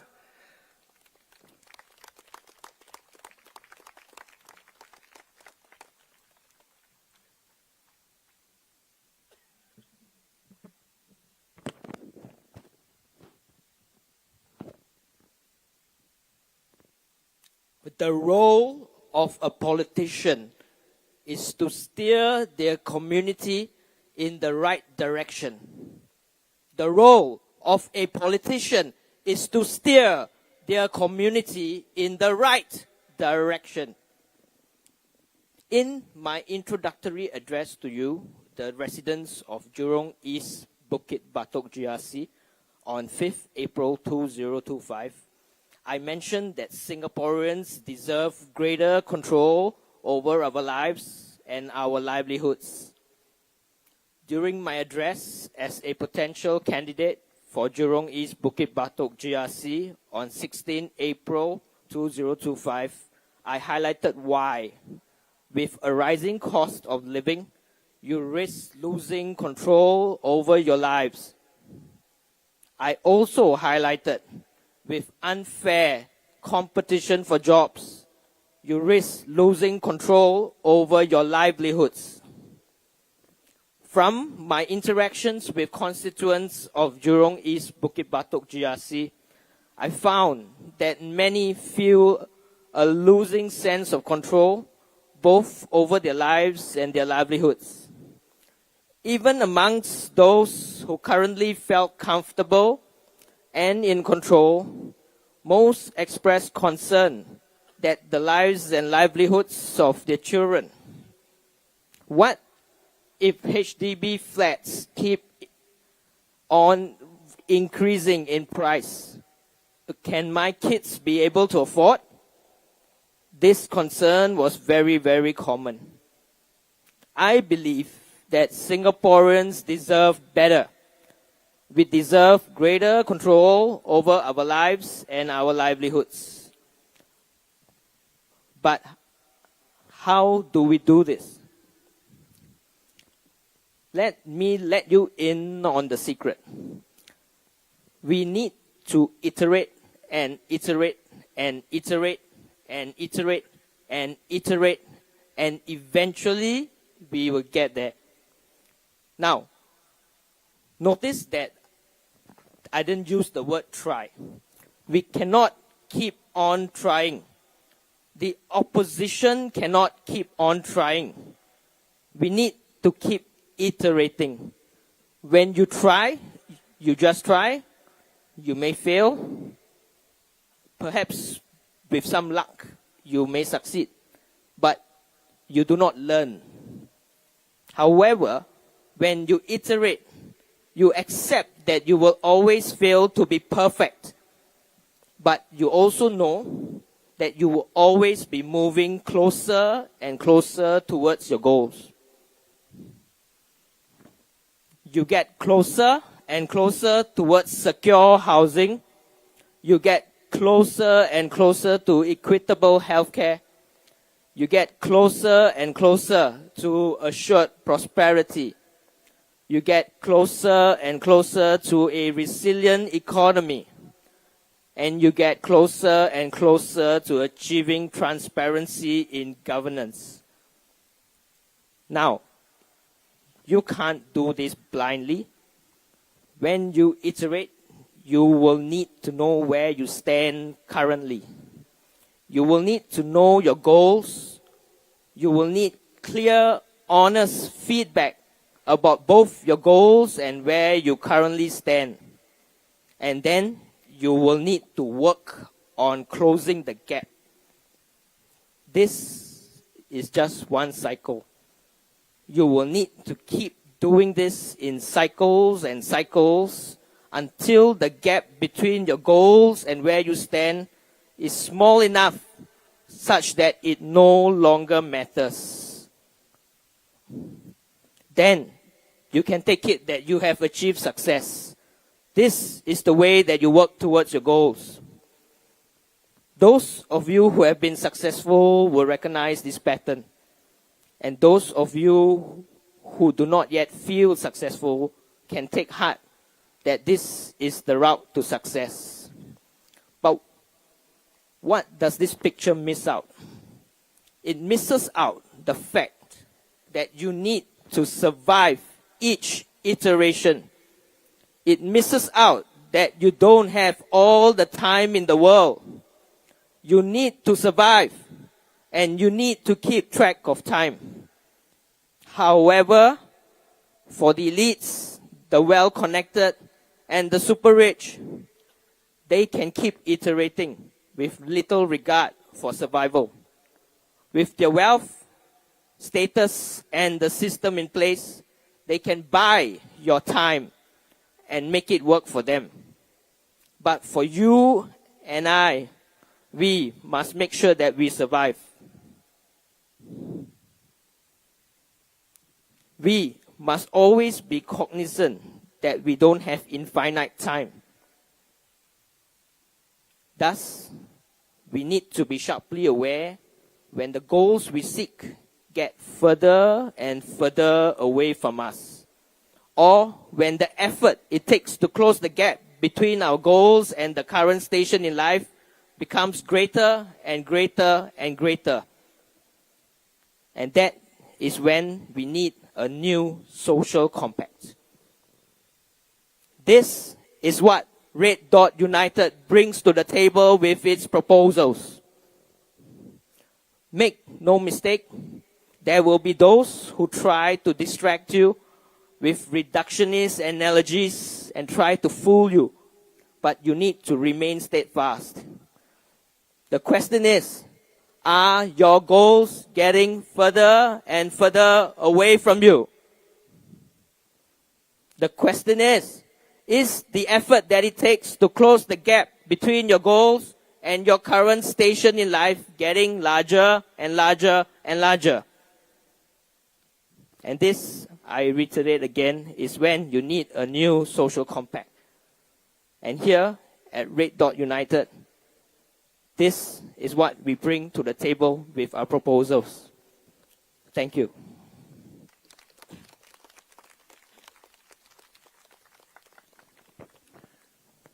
Thank you, Mr. Havish. Okay, your third candidate for Jurong East-Bukit Batok. She is no stranger to Jurong residents themselves. She have contested in 2020 as part of the Jurong GRC team, but sad to say, PAP like to do chop, cut, and replace the constituency. Nevertheless, she's still here, walking with you, listening to you. Let me introduce you, Liana Damira.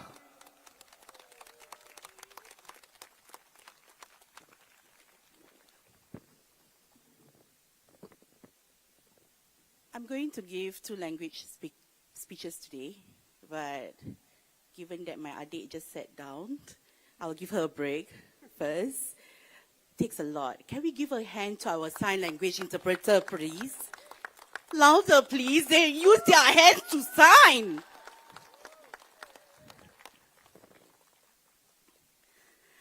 Good evening, everyone. I'm here again. My name is Liana. I am still fulfilling my promises for Jurong GRC. Oh no, now it's a new GRC, Jurong East-Bukit Batok. Now let me begin with a simple but important question. Have your lives improved over the last 5 years?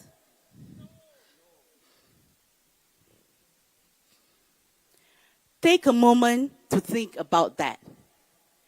Really, really think. Are you better off today? Or are you still worrying about whether your salary can stretch to cover your bills, your groceries, your children's needs, your aging parents' health care? My name is Liana Damira, and I serve as a Central Executive Committee member and the Treasurer of Red Dot United. But more than that, I'm just like many of you. I'm a mother of 4, a 22-year-old and a 20-year-old son, both waiting for their NS enlistment. I've got a 15-year-old daughter and a cheeky 5-year-old who keeps me on my toes. I'm also a wife to a 42-year-old man who drives 12 to 14 hours a day, every single day, just so that we can put food on the table. He is one of the thousands of Singaporeans working tirelessly to make ends meet. Does this sound familiar? And like many women today, I wear many hats. I'm an entrepreneur. I run my own virtual assistance business. I'm also employed full-time as an operations manager in a non-profit organization. Some of you might know my story. Some may even read my book, Homeless, the Untold Story of a Mother's Struggle in Crazy Rich Singapore. It's not fiction. It's not drama. It's real. It's raw. It's what I lived through. I was once homeless.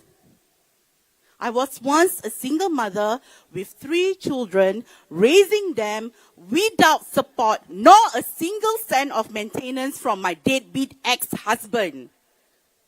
Just greed, resourcefulness, and determination. I pulled through. My children and I, we move on. We build a new life. But here's the thing.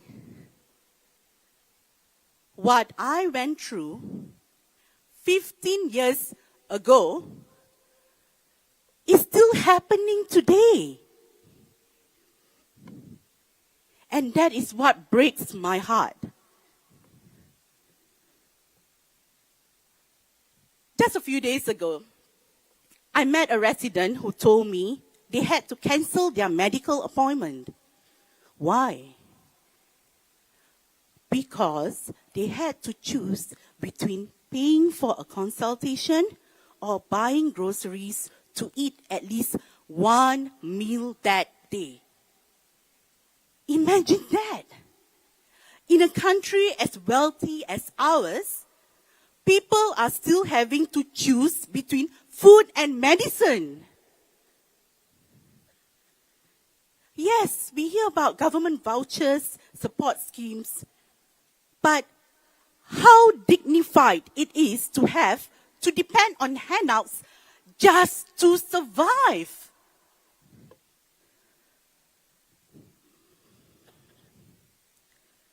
This is not just about policies. It's about people. It's about the lived experiences of our fellow Singaporeans, our neighbors, our families. Now let me share with you about someone I spoke with yesterday.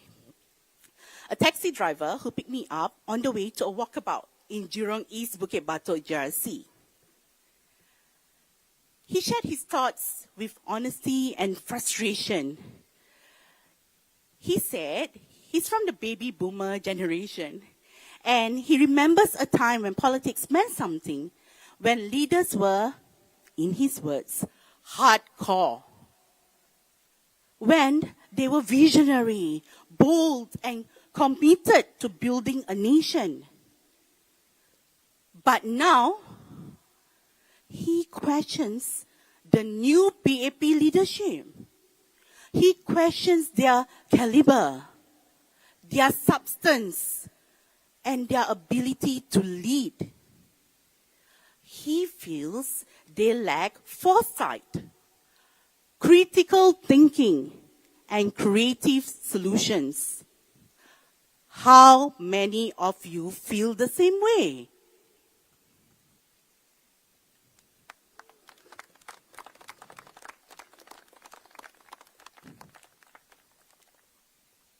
How many of you look at today's minister and wonder, what exactly do they bring to the table for Singapore's future? Now, the taxi driver said, politics used to be about nation building. Now, it feels like it's just about maintaining control and getting $1 million paychecks. And I couldn't help but agree. We cannot accept the status quo anymore. We need leaders who understand the real challenges on the ground. Leaders who have lived them.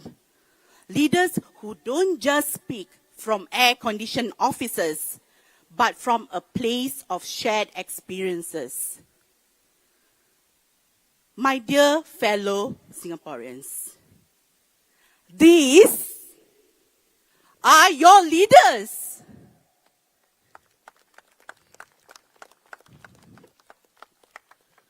They are people who know what it means to struggle, to sacrifice, to fight for every chance to succeed.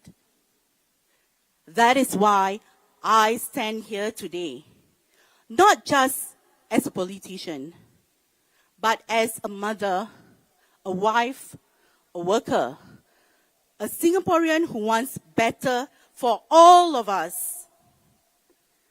We at Red Dot United believe that it is time for Singaporeans to be treated like first-class citizens.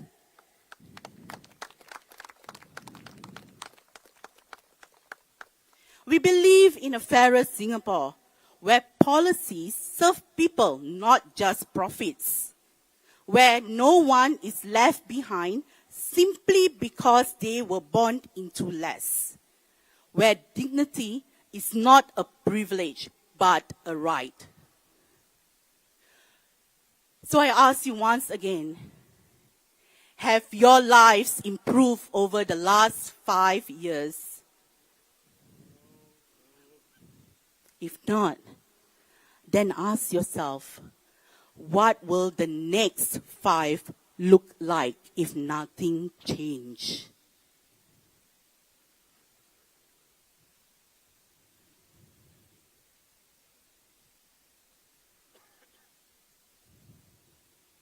Together, let's build a Singapore that is more compassionate, more courageous, and more fair.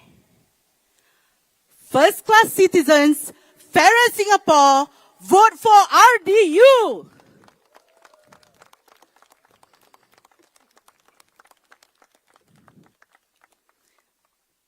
Thank you. I proceed now with my Malay speech. Thank you, adik. Assalamualaikum warahmatullahi wabarakatuh. Assalamualaikum warahmatullahi wabarakatuh. Selamat malam semua. Izinkan saya mulakan dengan satu soalan yang mudah tetapi sangat penting. Adakah kehidupan anda semakin baik dalam 5 tahun yang lalu? Ambil sedikit masa untuk fikirkan dan fikirkan betul-betul. Adakah anda lebih selesa hari ini atau anda masih risau sama ada gaji anda cukup untuk membayar bil, memberi barang dapur, menampung keperluan anak-anak dan juga rawatan kesihatan untuk ibu bapa yang semakin melanjut usia. Nama saya Liana Damira. Saya berkhidmat sebagai ahli jawatankuasa eksekutif pusat dan bendahari bagi parti Red Dot United. Tapi lebih daripada itu, saya adalah seperti anda semua. Saya seorang ibu kepada 4 orang anak, 2 orang anak lelaki berumur 22 dan 20 tahun yang sedang menunggu untuk menjalani perkhidmatan negara. Saya juga mempunyai seorang anak perempuan berumur 15 tahun dan seorang lagi yang berumur 5 tahun yang sangat lincah dan sentiasa menceriakan hati saya. Suami saya berumur 42 tahun yang memandu 12 hingga 14 jam sehari, setiap hari. semata-mata untuk memastikan ada makanan di atas meja. Dia adalah antara ribuan rakyat Singapura yang bekerja keras untuk menyara hidup. Ada tak antara anda yang juga melalui perkara yang sama? Seperti ramai wanita hari ini, saya memikul pelbagai peranan. Saya seorang usahawan, saya menguruskan perniagaan dan juga bekerja sepenuh masa sebagai pengurus di sebuah organisasi non-profit. Mungkin ada di antara anda yang pernah mendengar kisah saya. Mungkin juga ada yang telah membaca buku saya, Homeless, The Untold Story of a Mother's Struggle in Crazy Rich Singapore. Ini bukan cerita rekaan, bukan drama. Ini adalah kisah benar. Ini adalah realiti yang saya lalui sendiri. Saya pernah menjadi ibu tunggal yang membesarkan 3 orang anak tanpa sebarang bantuan kewangan mahupun nafkah daripada bekas suami yang lepas tangan. Apa yang saya ada hanyalah Allah, semangat, kebijaksanaan dan ketabahan. Alhamdulillah, saya dan anak-anak berjaya keluar daripada fasa itu. Kami bina kehidupan baru, tetapi yang menyedihkan, masalah yang saya alami 15 tahun dahulu masih berlaku hari ini. Dan inilah yang benar-benar menghancurkan hati saya. Baru beberapa hari lepas, saya bertemu dengan seorang penduduk yang terpaksa batalkan janji temu pakar perubatan. Kenapa? Kerana dia perlu pilih antara membayar kos rawatan doktor atau membeli barangan dapur supaya sekurang-kurangnya ada satu hidangan untuk dimakannya pada hari itu. Bayangkan, di sebuah negara yang kaya seperti Singapura, masih ada rakyat yang perlu memilih antara makanan dan ubat. Ya, memang ada voucher kerajaan, ada skim bantuan. Tetapi sejauh mana bermaruahnya hidup kita jika kita perlu bergantung kepada bantuan semata-mata untuk bertahan. Semata-mata untuk hidup. Ini bukan hanya soal dasar atau polisi. Ini soal manusia. Soal kehidupan sebenar rakyat kita, jiran kita, keluarga kita. Izinkan saya kongsikan satu lagi kisah. Semalam, saya menaiki teksi untuk ke sesi walkabout di kawasan Jurong East-Bukit Batok GRC. Pemandu teksi itu dengan jujur dan penuh perasaan berkongsi pendapatannya. Dia kata dia dari generasi baby boomer. Katanya dulu politik tu ada makna. Pemimpin dulu, dalam katanya sendirilah kan, hardcore, berwawasan, berani dan benar-benar ingin membina negara. Tapi sekarang, dia persoalkan kepimpinan PAP yang baru. Dia persoalkan kualiti mereka, kebolehan mereka dan keupayaan mereka untuk memimpin. Katanya, mereka kurang daya fikir jarak jauh, kurang pemikiran kritikal dan tiada penyelesaian kreatif. Berapa ramai antara anda yang rasa perkara yang sama? Berapa ramai yang lihat menteri kita hari ini dan tertanya-tanya, apa sebenarnya yang mereka bawa untuk masa depan Singapura? Pemandu teksi itu juga berkata, dulu politik tentang membina negara, tapi sekarang rasa macam hanya tentang kekalkan kuasa dan dapat gaji berjuta-juta sahaja. Dan saya tak dapat nafikan. Saya setuju dengan apa yang beliau katakan. Kita tak boleh terus terima keadaan sekarang ini. Kita perlukan pemimpin yang benar-benar faham cabaran rakyat. Pemimpin yang pernah merasai susah senang itu.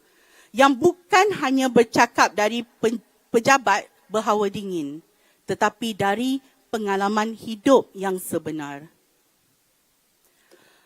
Saudara dan saudari sekalian, mereka di sini adalah pemimpin anda. Mereka adalah insan yang tahu apa itu berjuang, tahu erti pengorbanan dan tahu betapa sukar untuk berjaya di era ini.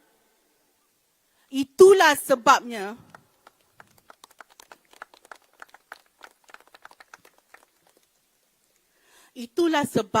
saya berdiri di sini hari ini.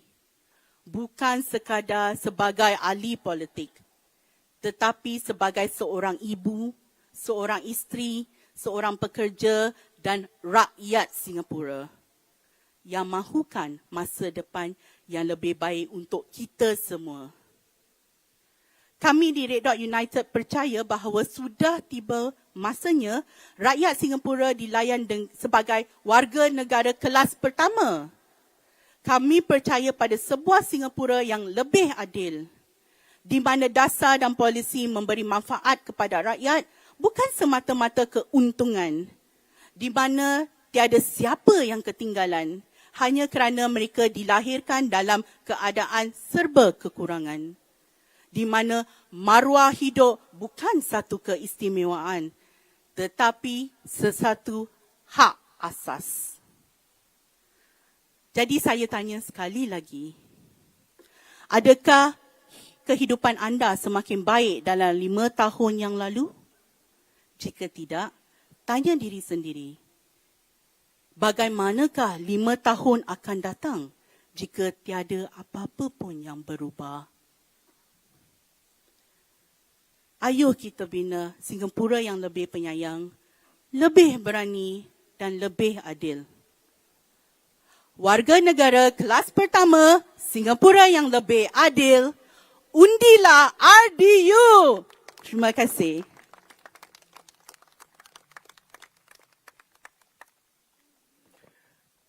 Thank you, Miss Liana Damira. That was really very inspiring.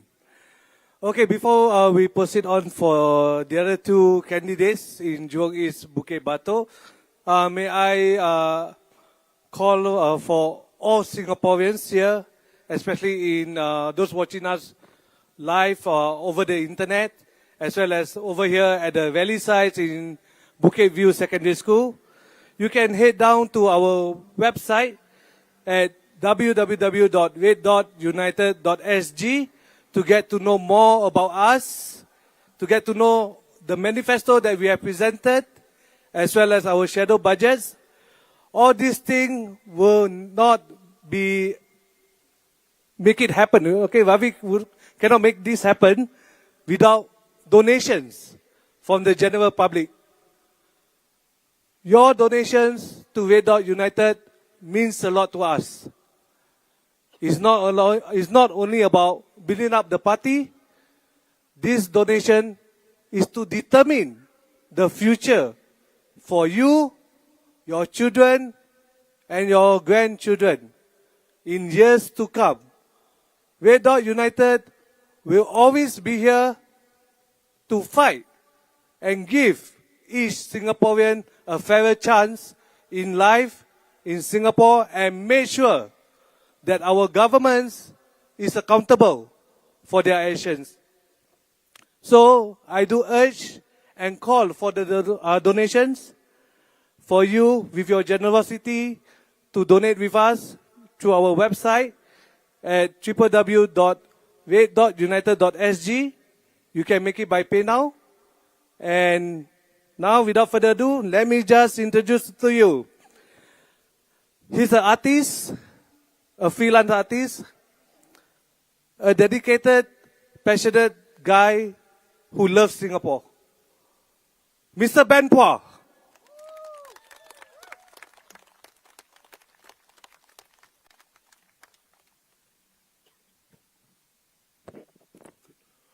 武吉巴督裕廊东武吉巴督集选区的居民朋友们，大家好，我是 Ben Phua，潘家定。在早期，新加坡专注于国家建设，我们的建国一代非常努力，只为了让下一代过上更好的日子。是的，李光耀先生和他的团队克服了重重困难，把新加坡从第3世界带到了第1世界。可是，以前的成功不代表今天可以成功。为什么我会这么说？你们看看，我们的城市面貌焕然一新，有漂亮的建筑，滨海湾花园、樟宜机场的竹儿、新的飞禽公园等等。而且我们还在策划新建樟宜机场第5航站楼。但我们必须坦诚地问一句：新加坡人的收入是否也有同样的增长？有没有？对，国家在进步，但许多人的薪水多年停滞不前，都没有涨到。你们觉得这是好事吗？不好。国家的进步应该是全民共享的成功，而不是体现在高楼大厦和地标建筑上。我们应该关注的不只是建了多少美观的地标建筑，而是这个现任政府究竟为人民建设了怎样的生活。一个真正成功的新加坡，应该是全民进步、人人受惠的新加坡。还有，请大家记住，无论是执政党议员还是反对党议员，都可以做基层工作，参加活动，跟你握握手，跟你说嗨嗨拜拜，在社区里露露面子。但是，在基层出现和真正改善人民生活是两回事。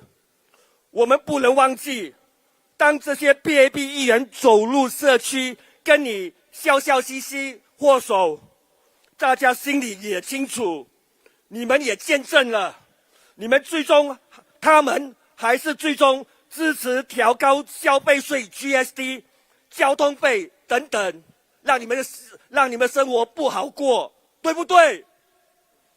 这些政策都在伤害中低收入群组。新加坡人已经清醒了，我相信知道所有 PAP 议员都会顺着党的路线，所以代表人民不只是被看见，而是在关键时刻能不能站出来为人民说话，争取，对不对？再看看裕廊东武吉巴督集选区，有副海燕部长坐镇，并不代表所有居民的生活就会自动变好。我们别玩文字游戏了，他一个人不能代表整个团队。整个 GRC 一共有5位议员，如果 PAP 政府提出了不利于人民的政策，每位议员都不敢为人民发声，最终吃亏的是谁？是我们居民，新加坡人。你说的对不对？我说的对不对？选举真的不是比人气高，而是要选一个真正担当愿为你们发声、肯做事、改善民生的团队。居民必须认清这一点，你投的票不是单单给一位部长，而是整个团队。已经那么多年了，你们觉得 PAP 真的真心关心你们吗？我感觉这些 PAP 部长们的生活是步步高升，人民的日子是过得越来越惨，你们同意吗？如果我们想要一个更公平的、更有进步空间的社会，社会上更富裕的人，那些超级富豪也必须准备做好承担更多责任。合理设计的财富税，对，合理设计的财富税不会让有钱人受不了，却能大大改善基层和弱势群体的生活。只有这样，我们才能打造一个属于所有人的社会，而不是服务少数群体。你们同意吗？我也想强调，像有盖走道、无妨碍通道、绿化这些硬件设施，任何政党都会推动这些基本服务的，这是普通常识。不管你是反对党也好，还是执政党人民行动党，都会这样做的。人民行动党不应该将这些当作政绩炫耀，对，不要当作这个政绩来炫耀。真正值得评价的是，政府如何通过制度和政策来改善普通人的生活。最后，让我和我的团队进入国会为你们发声，让我们一起争取更公平的社会。支持红点同心党，请投我们一票，谢谢大家。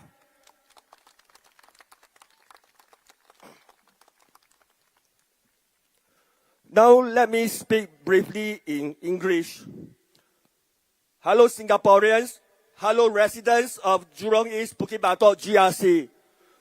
From the past to today, our skyline is transformed greatly. We have beautiful buildings, gardens by the bay, the jewel at Changi, a new bird park, and plans for Changi Airport Terminal 5.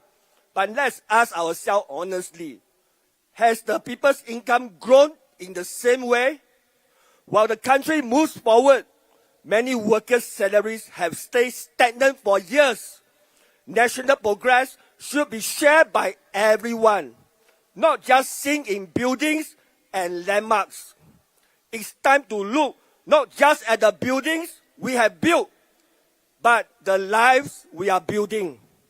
A truly successful Singapore is one where progress lifts every Singaporean.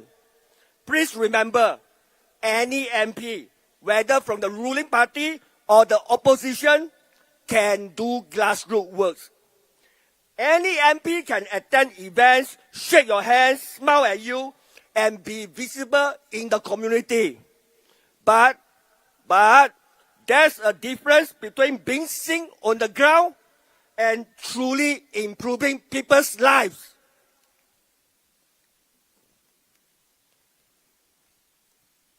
Yes, it's easy for ruling party PAP MPs to appear popular. But let's not forget, PAP MPs will say they walk the ground and yet still vote for things like GST hikes, transport fare hikes, policies that hurt the middle and lower income groups the most. And when it comes down to it, PAP MPs will always toe the party line, even if it means voting for policies that will make your life harder. Do you agree? Representation isn't just about being seen. It's about standing up when it matters. What do you think? They deserve to be our MP? So let my RDU team and I enter Parliament to speak out for all of you. All Singaporeans should live a dignified life. Everyone living and working in Singapore should be treated fairly. Let's work together for a fairer society. Support the Red Dot United. Please cast your vote for us. Vote Red Dot United. Vote RDU. Thank you, everyone.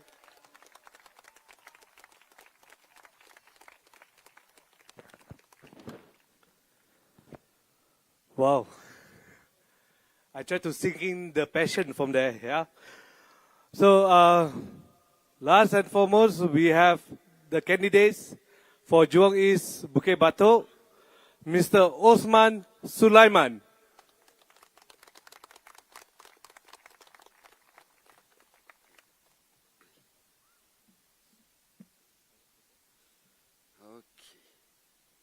Good evening, voters of Jurong East and Bukit Batok. My name is Osman Sulaiman. I'm one of the candidates contesting in this GRC, and I've contested the past 3 elections.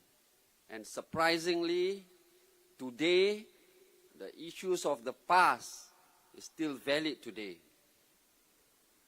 And you know why this election, the PAP has always make it a rush affair, right?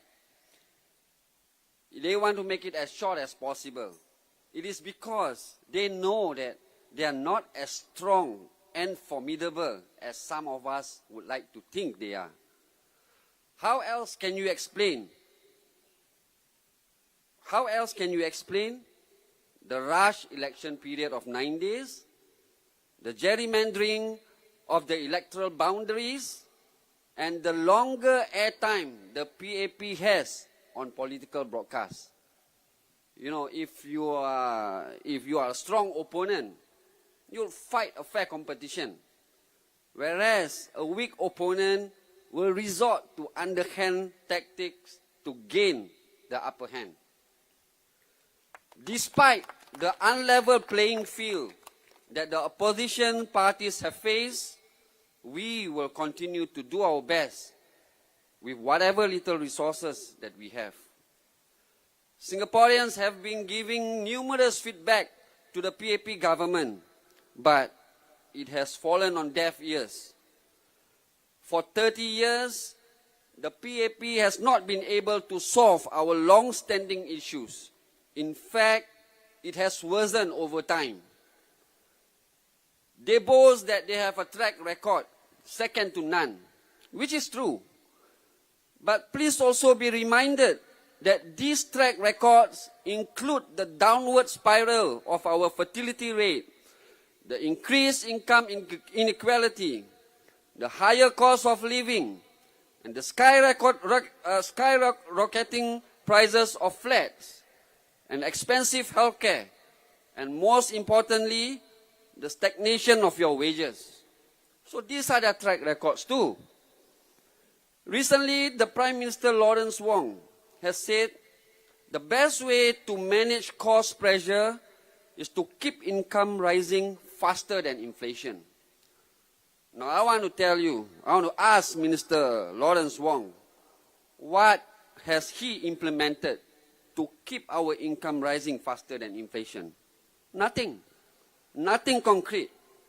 In fact, it allows cheap foreign labor from around the region into Singapore. Without implementing minimum wage locally, this is a slow death for the working class.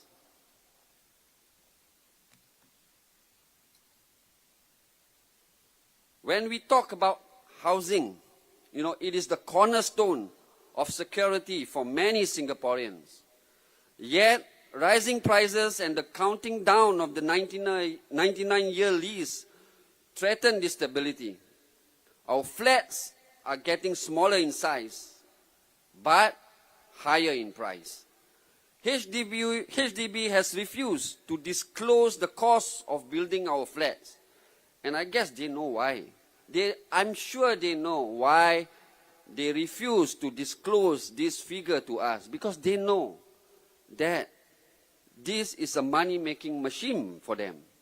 They can say that as a whole HDB is in deficit, but what we want to know is the cost of building our flats. Because I think the government shouldn't make money by providing public housing. The government has not been able to solve the high cost of housing.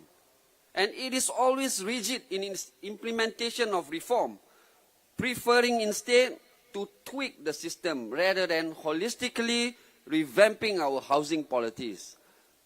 How many times have the government deployed the cooling measures? ABSD, BBDC, ABCDE, all.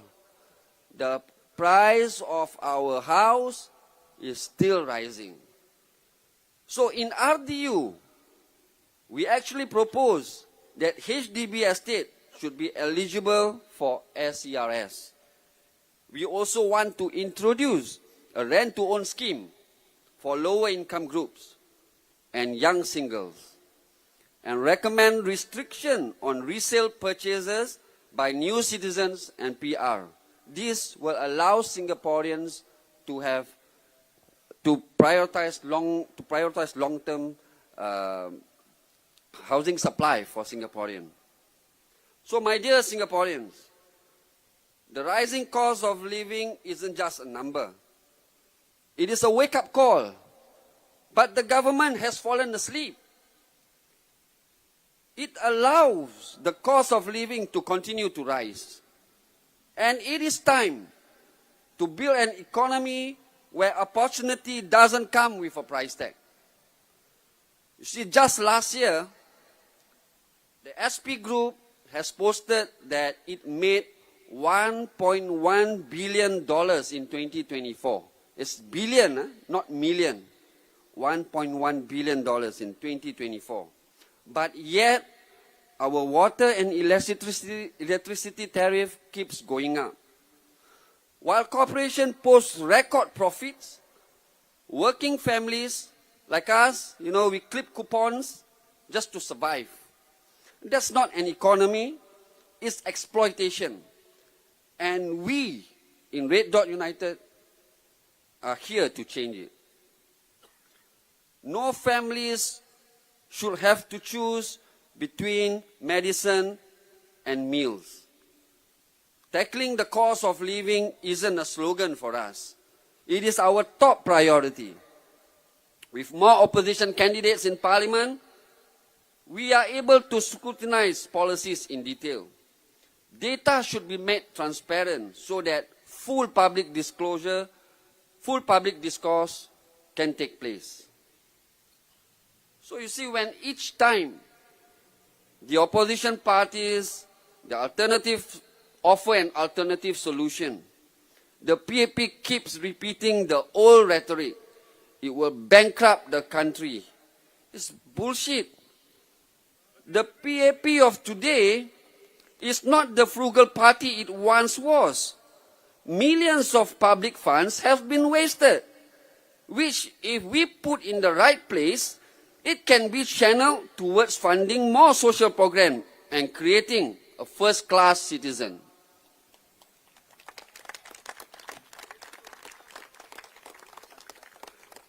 So I would like to share a real-life situation.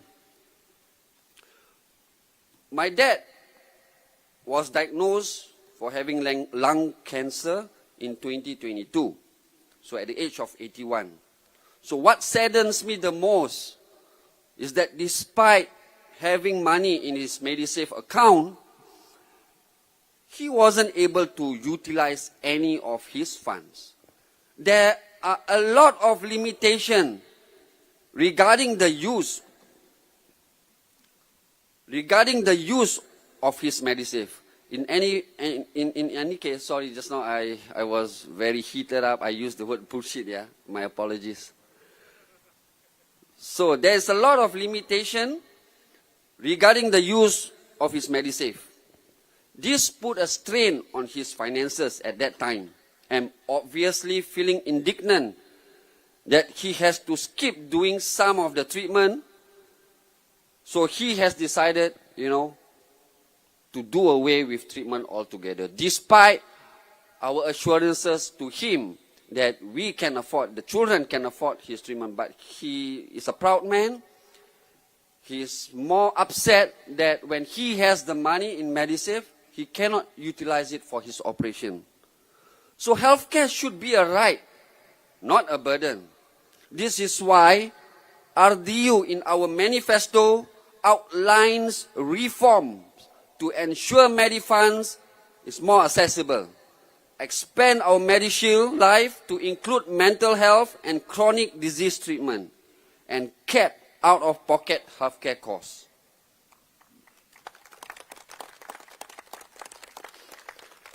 We know that the PAP field a lot of new candidates, anchor minister here, anchor minister there, and before an election, they give out CDC vouchers. But so is this supposed to restore our confidence in them? Or is this just to soften the blow before more crushing policies that continue to hurt us? Instead of real reform, the PAP made only motherhood statement. No one is left behind. We will take you with us. But, the track record shows that for 30 years, there are many who has fallen through the crack. Stale solutions from the PAP, tweaking here and there without, concrete solution and hoping that the problem will go away. It is dangerous to lodge all power in one party and keep it there. This leads to bad governance and gradual deterioration of public morals. So every political party, they has the same conviction. Wants to make Singapore a great nation, to make Singapore a better place. The PAP has that power for 50 years. Somehow along the way, it has lost its direction. You see, the 9% increase in our GST, I'm sure a lot of Singaporeans are unhappy about it. But none of your PAP MP disagrees with it. None of them talk about it in Parliament. So you are not being represented properly. If you like your MP because, he or she is a good person, by all means, I believe they are a good person too. But a good person doesn't necessarily mean they are effective. We have the ability to vote an incompetent government out.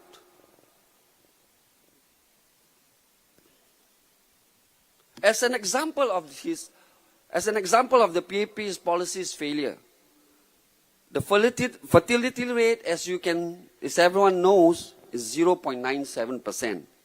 And we cannot replace ourselves. So the PAP has taken the short-term solution by granting foreigners citizenship in Singapore. It's fine. But what is the long-term solution? Because if we keep doing this, our identity as Singapore will be gone by the 4th or 5th generation. So instead of offering concrete solution, they are taking the easy way out. So Singapore needs a new social contract, one that restores fairness, dignity, and the security to every citizen.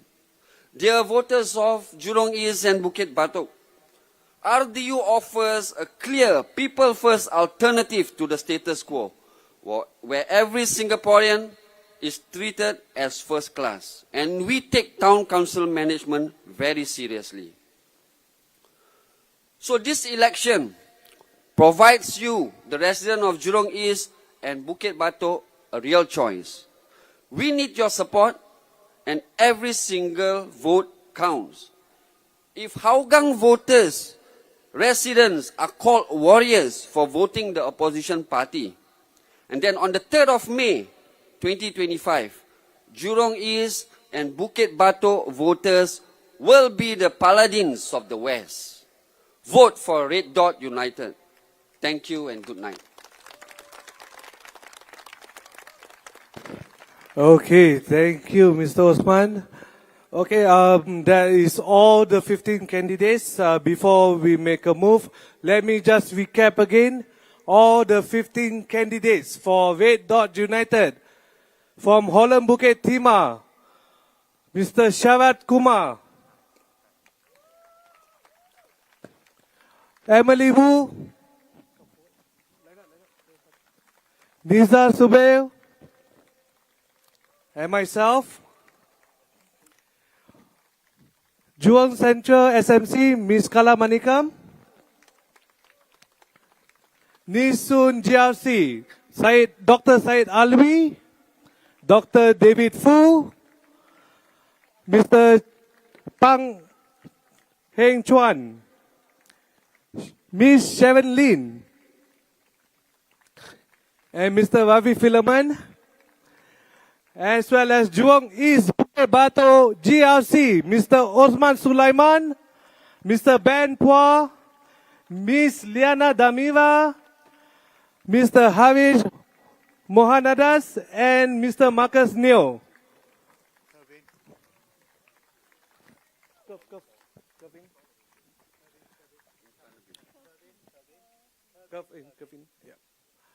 Okay, the resident of Jurong East, Bukit Batok, and fellow Singaporeans, these are all your candidates for Red Dot United. And now, let me present Mr. Ravi to lead us in the pledge. Before I say the pledge, there's something that I would want to say. I think politics must be based on honesty, because only in honesty can we have truthfulness. One of my candidates, Mr. Osman, said that the HDB makes money from selling the HDB flats. That is a perception that many Singaporeans have. The government has refuted this claim, and it has put up clarifications on its website saying why it does not make money. Despite all these clarifications, people still do wonder why a 3-room HDB flat is on the resale market for over $500,000. That is a real issue. Don't you agree? I think what is needed today is that we don't have a vision to go forward. That is the real issue. In the past, we used to have the 5 C's. Even if they were not perfect, they were still tangible things to hope for, to aspire towards, to dream towards. They were the cash, condo, credit card, country club memberships, and cash. But today, look at the 5 C's that we are told to look forward to. What are they? Cash handouts, CHAS card rebates, conservancy rebates, CPF top-ups, and CDC vouchers. Where is the dignity for Singaporeans in living like that? Instead, RDU asks that Singapore and Singaporeans forge a new social compact. One that is based on collective prosperity, one which places citizens' dividend at its core, one where comprehensive housing reset is made, one where caring healthcare is at the foundation, and one in where civil freedom is at the core of it. This new social compact is based on housing security, on equitable housing, assured prosperity, resilient economy, and transparent governance. Dear Singaporeans, we need a new Singapore. And Red Dot United is committed to building this new Singapore. A few days ago, Prime Minister Lawrence Wong paid a little tribute to Red Dot United. He said that in this election, besides the Workers' Party, Red Dot United has fielded the largest slate of candidates.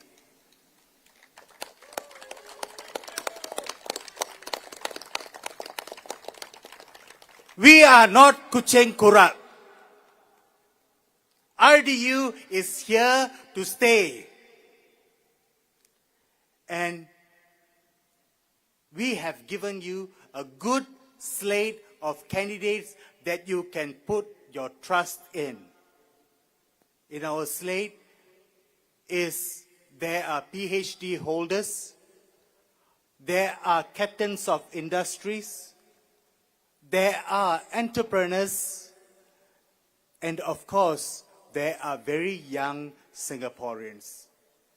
People from all ages, people from all languages, people from different races, people just like you and just like me, no different.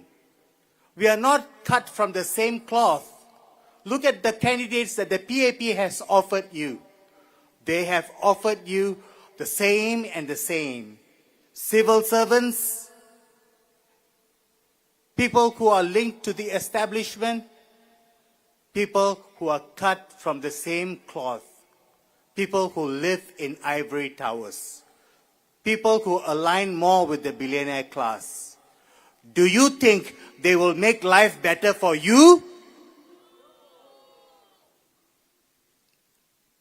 Come May 3rd, 2025, give Red Dot United your votes and let us stand united as one united people.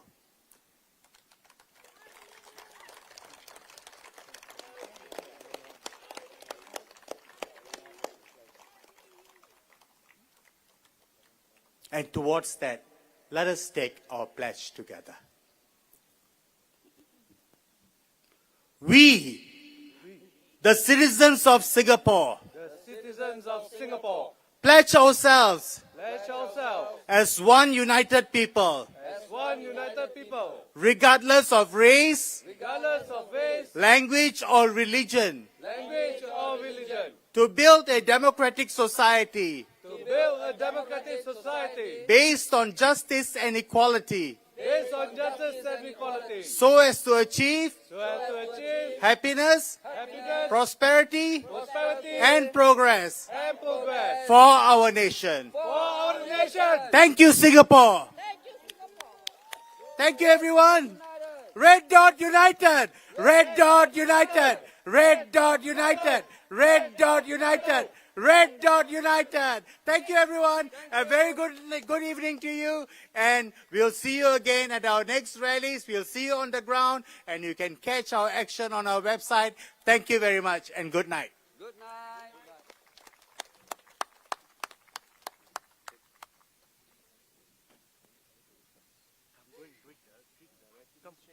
Go down.